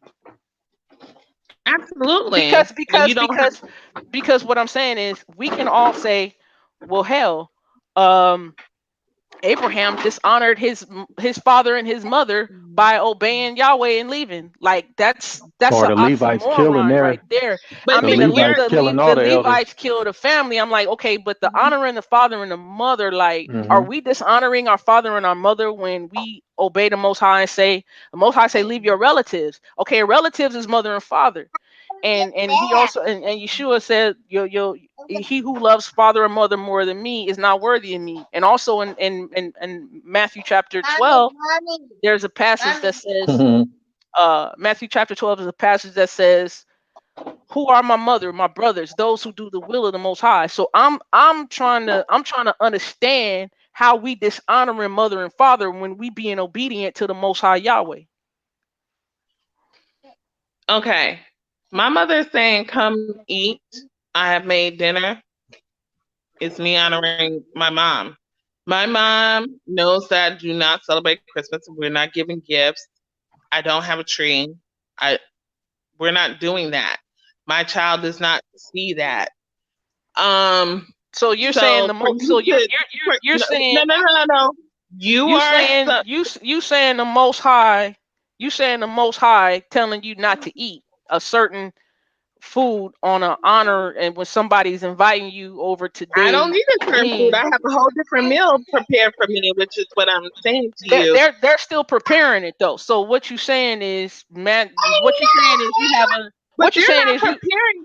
no no what I'm saying is you have a do you have a different understanding of Numbers 25 and Exodus 34 I than have a different understanding of what you call worship as far as eating. My family, when they are cooking me a different meal, it's not because they are worshiping who- or keeping worship the way they want to. They are acquiescing to my form of worship, which is keeping clean food, and that I'm not about this holiday. So they say, well, let's make a different meal for Sheikah so we can spend time with her. They're not saying that let us make this meal for her so she can come worship the king on this December 25th day. They're doing it out of love for me. Why not do it on another day though? That's what you know. They do it all the time. So what's the Right. difference of the day? They do it So all the would it time. so would So it hurt so like it to makes it different because it's on Christmas? yeah, I don't know. I see it different. I don't even go No, it near it. doesn't. I don't go They do near it it all the anymore. time. My mother cooks the meal and says, "Come over and let's eat," and we do that all the time. So now I'm supposed to recognize the day, a day I Yeah. don't even recognize it, to acquiesce to Hebrews who say, "Oh, it's the day, so you can't do it on this day." No. Yes, honey. Yeah, I don't know, cause I know like Shadrach, Meshach, and Abednego was getting thrown in the fire because they wasn't eating that meat. You know, they wasn't Yeah, gonna eat the that meat. meat And, that was unlawful meat. They wasn't right, eating lawful meat on a day. Like, so it was say if that day. Christmas happened and then I eat, I am celebrating Christmas even if I do it in my own home, or if my mother says come over here, I don't even have a Christmas tree up, but come eat on that day. I am No, worshiping. I'm not talking about you, sis. You seem like I, you real strong I'm minded saying in whatever you do. I get that from you, just based on how you conduct yourself, the interviews you have on SVDL. I'm not talking about your strength. I know that you are a very strong-willed person. I know that from what I hear from you and how you conduct yourself. You know what I'm saying? What I'm saying is, it's the people who see you doing these things. You can damage their faith because while you say that this Christmas day is a bad day and it's demons, right? That's what you said, right? Or that's what you used to say, right? But Even though you sir, say that, what hmm I've said, Vinny, is that hmm before I even got into this walk, I wasn't doing it. So right? so for you to say that if I just keep on the faith, then they're going to turn to the faith, that has proven to be untrue since 2008. No, no, no, no. I'm not saying that they're going to immediately do it, but I'm just saying like you going to eat with them is giving them another reason, because they have it in their mind already. I mean, my family is the same way. It doesn't matter if I don't eat with them or not. They're still going to eat the Christmas dinner. They're still going to have these holidays. But I feel if I go over there and then I take part in these festivities with them, then it's just putting another stick on the flame that's already there. You know what I'm saying? You But think if that it's a weakness because you would feel weak doing it. I don't feel weak doing it. I no, no, stand no, firm. I don't feel weak doing it. It's not for me. It's not me that's weak. I'm saying it's the people around me who would see me doing it because I've talked against it so much. If I talk against it and then I go do it or I go take part in it, then somebody's gonna be looking at me like, okay, this dude, he No, done I spoke talk about against it. all this. I talk against it while I'm there. Do you know what Christmas was? I say Yeah. it while I'm there around the I, table. And everybody knows what I think. And so inviting me is really more damaging for their faith than it is mine. You know? So how can you say it from afar, but you can't say it when it's happening, it's because you're weak. Mm-hmm. You have to come from a strength of place to or strength to sit in a place full of people who believe these things and speak against it. I said I don't celebrate this, and you know why? And they said we know, and then I quote scripture. I quote scripture in front of their face on Mm. Christmas Day around the table. Now we didn't have a Christmas. Well, they didn't have Christmas this year. We took family pictures the weekend before, so it was just Mm-hmm. my mom and my twin sister. We Mm-hmm. eat together all the time. And I'm going to say, oh, it's Christmas and I got to make a stance for you guys and your faith. Well, I've been doing that for a long time. Well, so let me try a different approach. I'll come here and I still say the same things and I say it right there because I'm there and I'm present.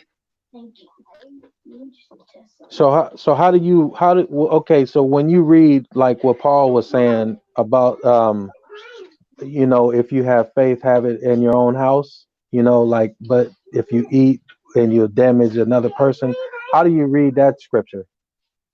I think the sister Nishama already quoted it earlier.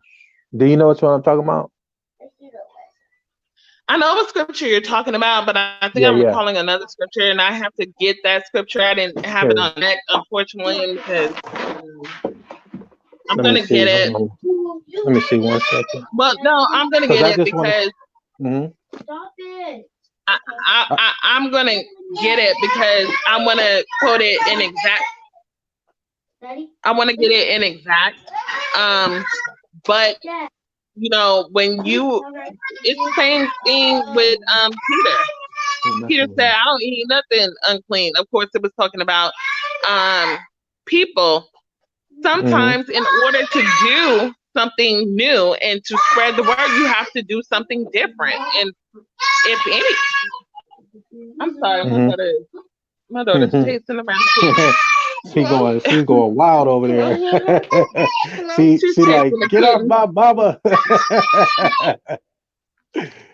Yeah, my kitten She's is on she's my cute. chair. So Oh, uh, hold on for just a moment. she is over there going at it. Yeah, Let me she could see. daughter is demanding one. She like, no, you gonna do this and you gonna do this right now.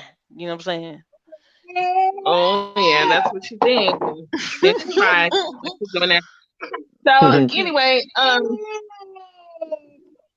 so basically, I do think I understand what you're saying. I understand how that scripture is being read, but when you evangelize to people,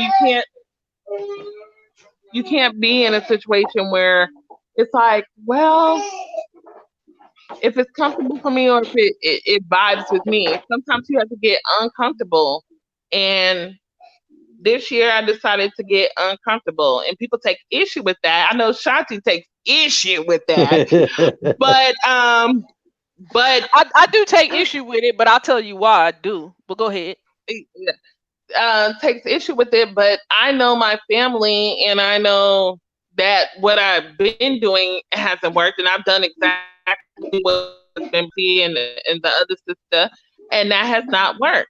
So now what do I do? Even though they've seen my blessings, even though they have been blessed and stuff like that. So now what do I do?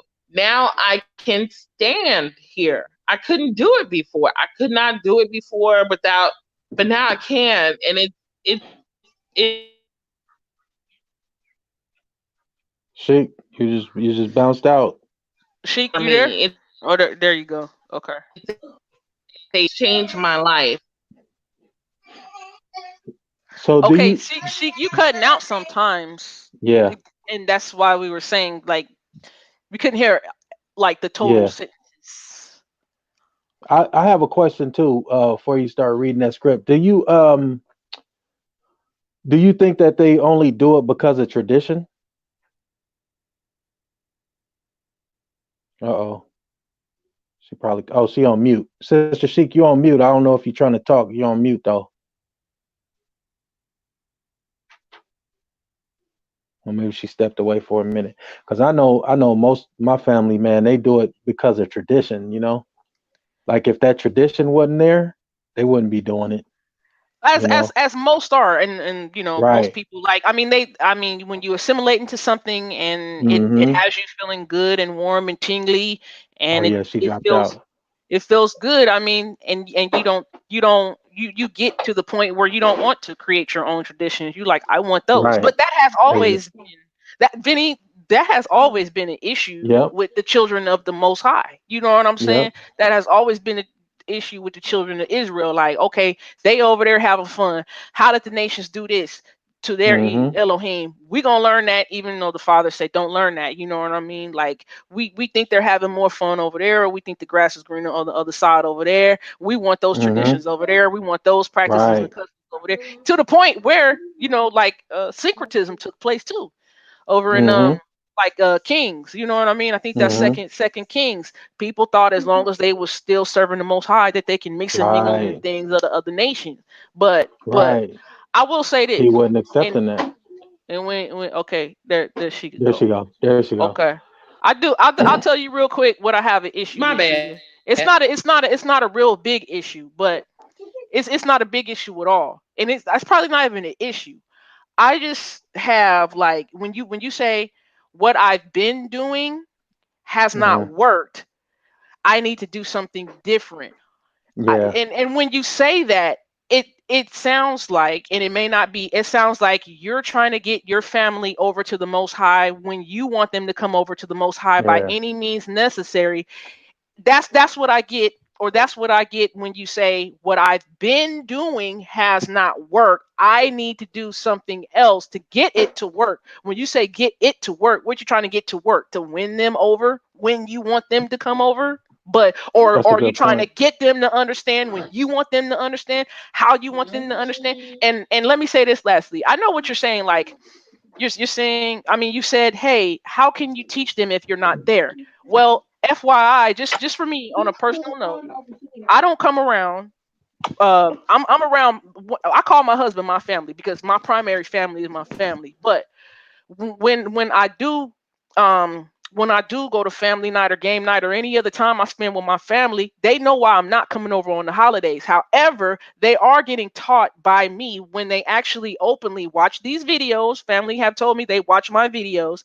Family actually calls me, and family actually texts me every time they have a question about something. They be in church sometimes immediately, while they're hearing something, they text me or they calls me, and this is throughout the week too. They do. So even though I'm not there to teach them, they openly call me, and they know I've presented physically, to them about what I'm doing or what I'm not doing, that they can come to me and ask about the Bible and stuff like that. So they're getting taught. They're getting taught in other ways. I don't necessarily. I know you're saying that's your tactic, but I'm saying they're willingly being taught when they call me or text me or watch my videos willingly. You know what I'm saying? So, but that's all I wanted to put out there. Like I said, I didn't have an issue with it, but it just sounded like you were trying to plant the seed, water the seed, and increase it, and get in. And if that's not working, then do something else. If that's not working, to do something else. Like, but I yield. I'm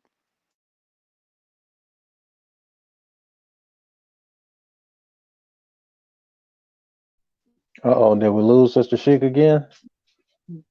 Oh, there Let, she go. let me respond. Mhm, mhm. Go Right. ahead, sis. I'm talking about the model that the Most High.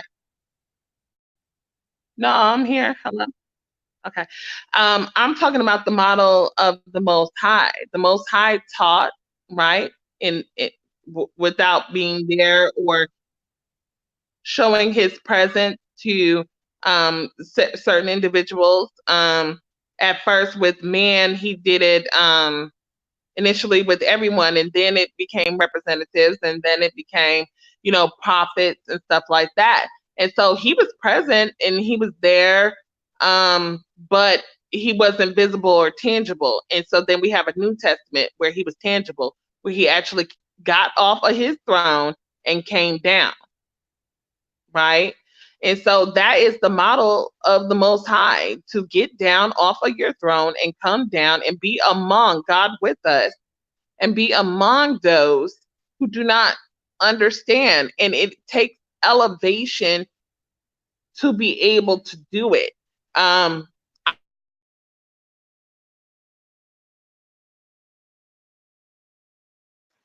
Shika, you still there? Yeah, she cut off It's mid it's that sentence. it's the weather, I think. It might be the weather. Yeah, it might Because she be the got weather. tornadoes up there with Okay, her. that was her daughter. You Yeah, heard her? yeah, I heard her daughter. No, that's my daughter. That's his Okay, daughter. okay. I'm forgetting. Yeah, I forget. Yeah, y'all surrounded by Yeah. the daughters. can I hear Y'all She's me? sitting on surrounded my by the lap right daughters. now. Shanti's timing out. Hello? Okay, there you Oh, there go. you go. There you Yeah, go. Yeah, like okay. it's the Yeah, weather. okay. Huh? But go ahead.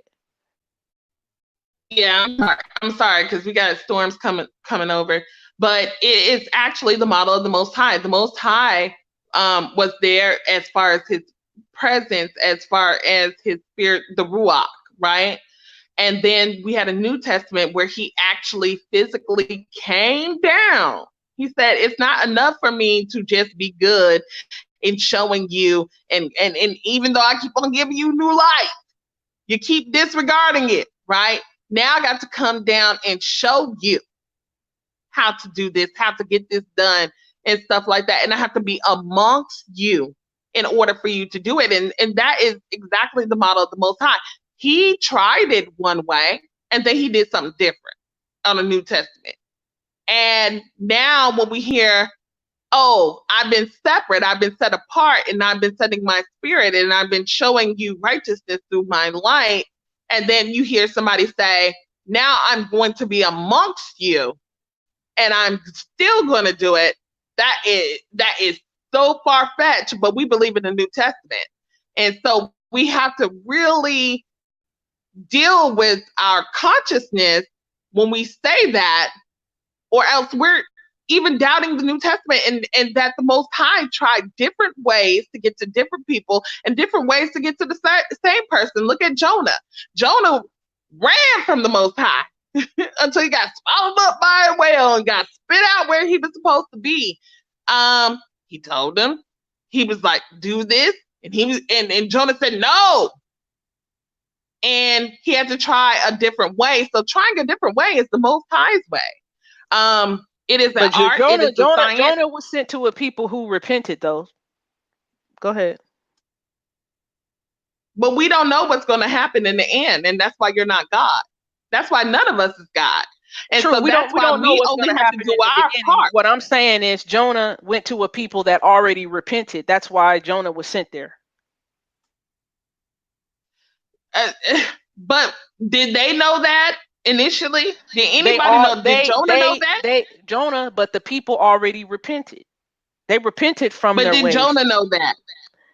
Jonah did not know that, but I mean, well, no, Right. excuse me. No, no, no, no, And no, no, neither no. do Let me, you. no, no, no, no, no, no, no. Let me take that back. No, that's not true. Jonah did know they repented because the Most High did say it. I mean, we can read the text, but the whole thing is, it wasn't a repent after the fact. They repented, and the Most High did tell him, don't run away from somebody who's actually turned back to me. You know what I'm saying? So, but go ahead.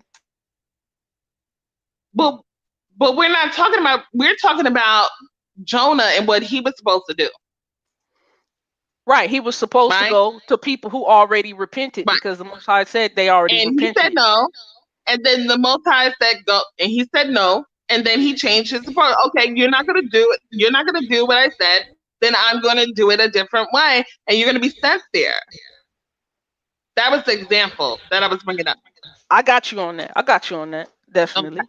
So, same way with Esther. Mordecai told her, if you don't do it, somebody else is going to do it, right? So so he will change his approach. He will change his people. He will change his method anytime he pleases, and he has done so.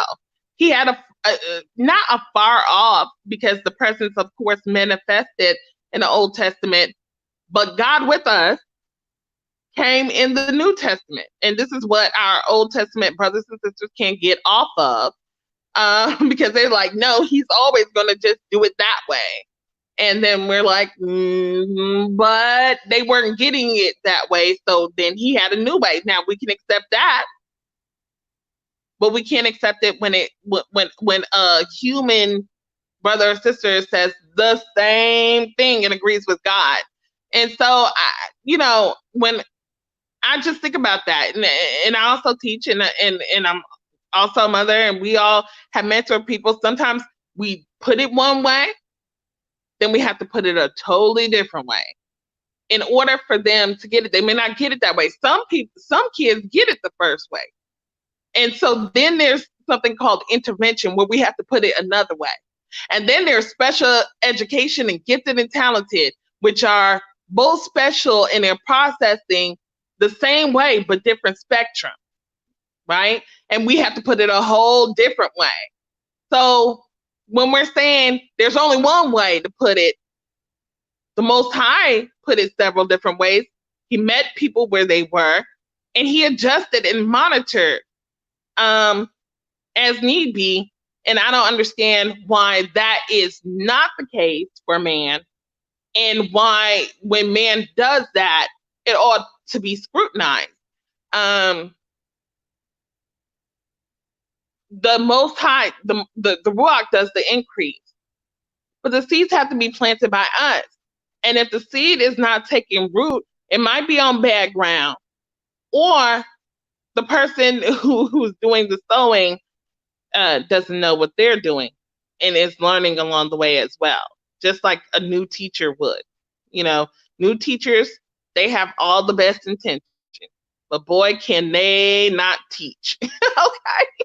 And they have to learn, and they have to learn how to plow that ground correctly, and how to monitor and adjust as need be. So, I mean, that's just where I am. I cannot force other people to be there. I'm not saying I'm above or beneath, or this is just where I am in my walk. And I'm not asking anybody to be on my level or agree with me. I'm walking with my God, and I know that that is true. And I don't need anybody else's approval. It is what it is.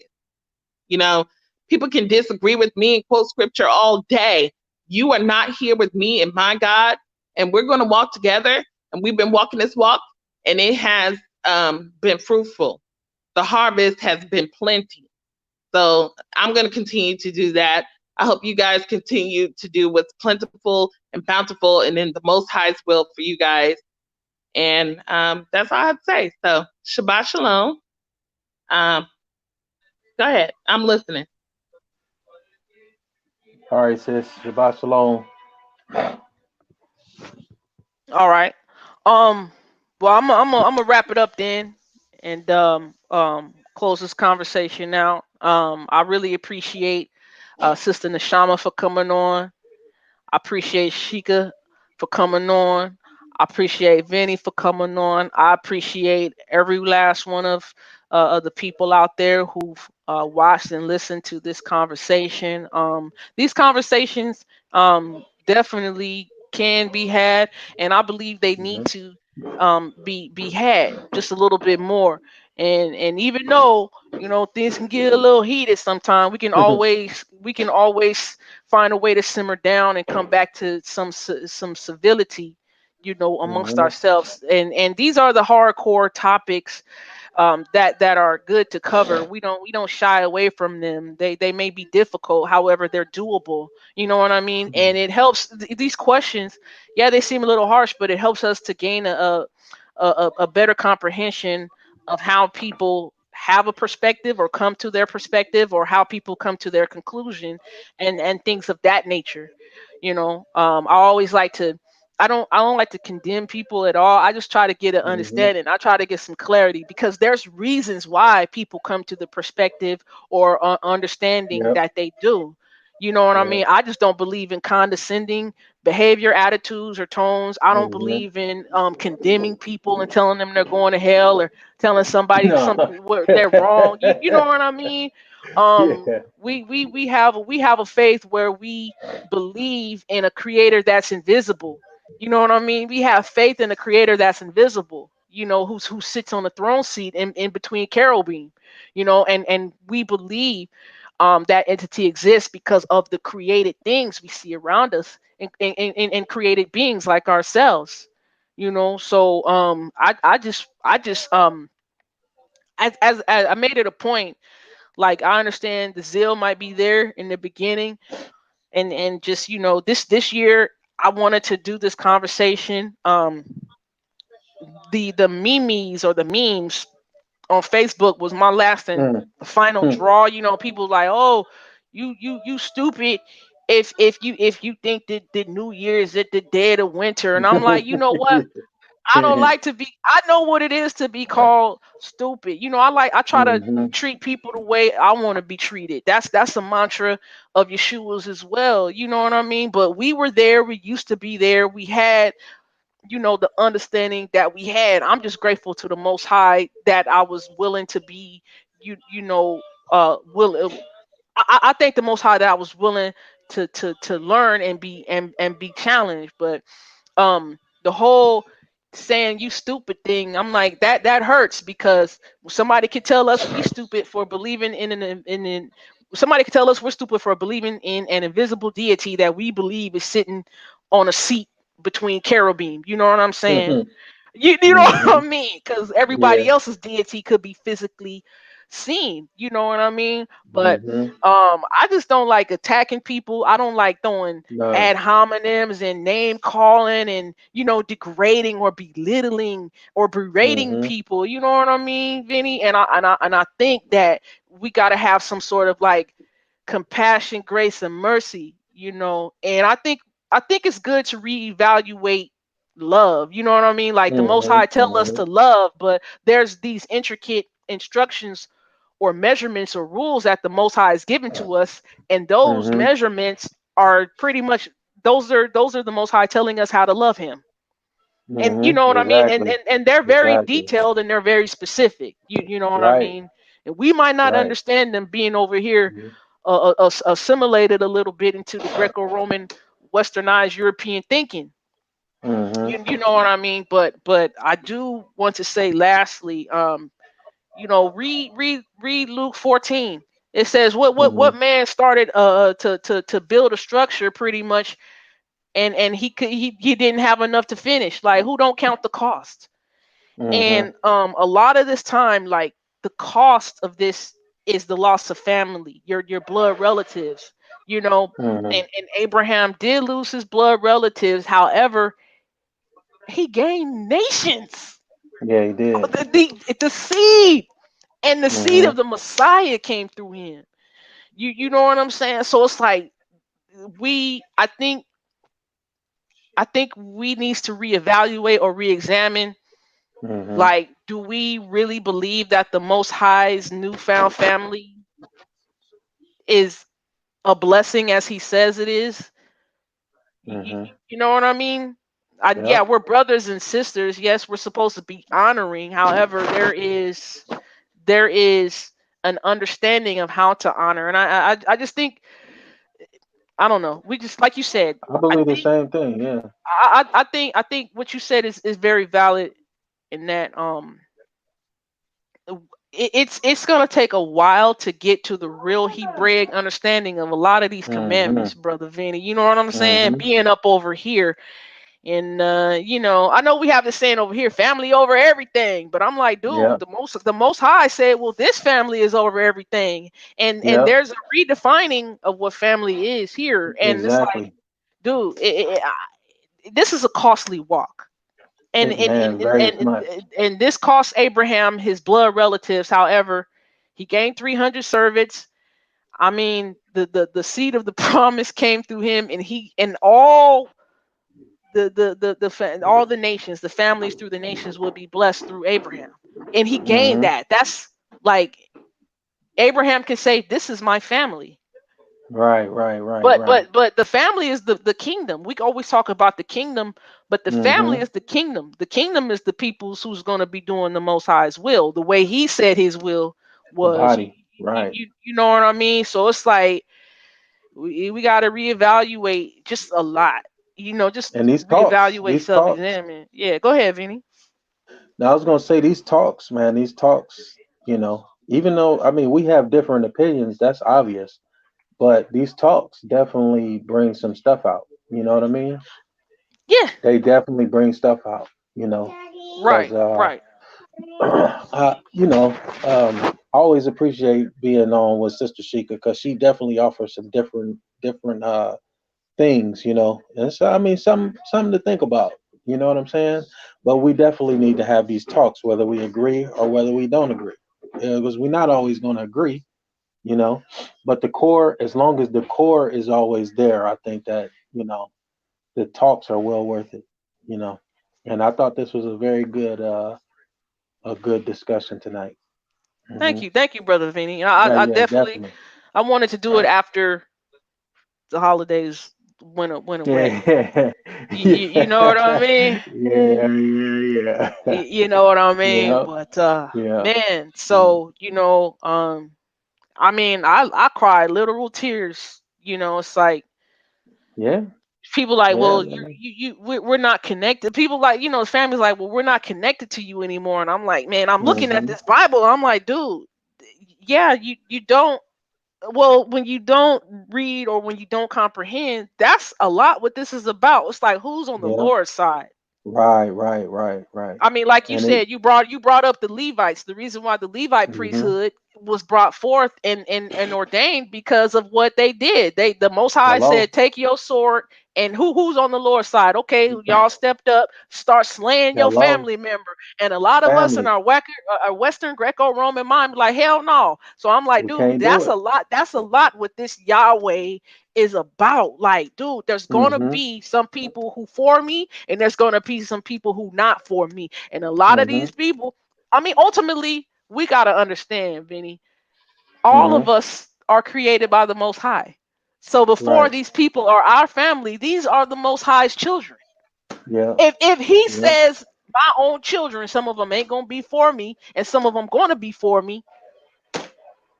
You, Hmm. you know what I mean? But there's Hmm. there's a there's a line, and the Most High be drawing a line, and I'm like, dude, this Yahweh draw a line, and Yeah. if we can't pay that cost, like Hmm. like Luke 14 says, we might want to reevaluate Yeah. this Yahweh Elohim here. But that's all Man, I it's a gotta hard say. walk. It Yeah, definitely ain't that's all. easy. I'll let you have the last word, Vinny, and then I'll say the priestly blessing before we get out of here. Yeah, no, I don't want to say much. I just want to, just say thank you to Sister Nashama, Sister Shika for the discussion, and also you, as always, Sister Shanti. It's a very, this is one of those topics. It's one of those topics that's gonna push some kind of button from somebody. And it's okay. You know, because it needs to be done. It needs to be had, just like a whole lot of other topics that we need to have. And I think that they help us all grow, all of us, you know. And definitely appreciate being asked to join the panel. And wish you guys, you and Torch, wish y'all happy Sabbath and peace and blessings to every and the listeners. Peace and blessings. Peace and blessings. Thank y'all for listening. I love y'all. I love y'all with the love of the Most High. I want to see us get better, do better, and be better creations that the Most High created us to be. I want to say, Ko Tehelim Ko Kabo Wahati Fedet Le Yahweh Abinu Eloheinu. All praise, honor, and glory be to Yahweh, our Father, our Elohim, for even allowing us, to be here, have this Sabbath, have this talk, and have some peace, some completeness, some wholeness, some wellness, because we are well, and man, thank y'all for tuning in. I hope this was edifying to all of you as much as it was to me. And prayerfully, talks like these that they'll influence other channels and peoples to start having these discussions just a little more often. So I'll leave you with the priestly Aaronic blessing from Numbers chapter 6. I believe it starts at verse 24. Yaberechacha Yahweh Wayishmaraka. Ya'er Yahweh Panave Leka Wihunika. Yisah Yahweh panav elecha wa yasem laka shalom. And that is, may Yahweh bless you and keep you. May Yahweh make his face shine on you and show you favor.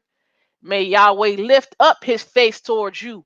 That means accept you and give you peace, shalom, completeness, wellness, wholeness. All right. So from your girl, Sister Shanti, shalom, shalom, Shabbat shalom. Y'all have a good and blessed rest of y'all night. Lalato. Love y'all.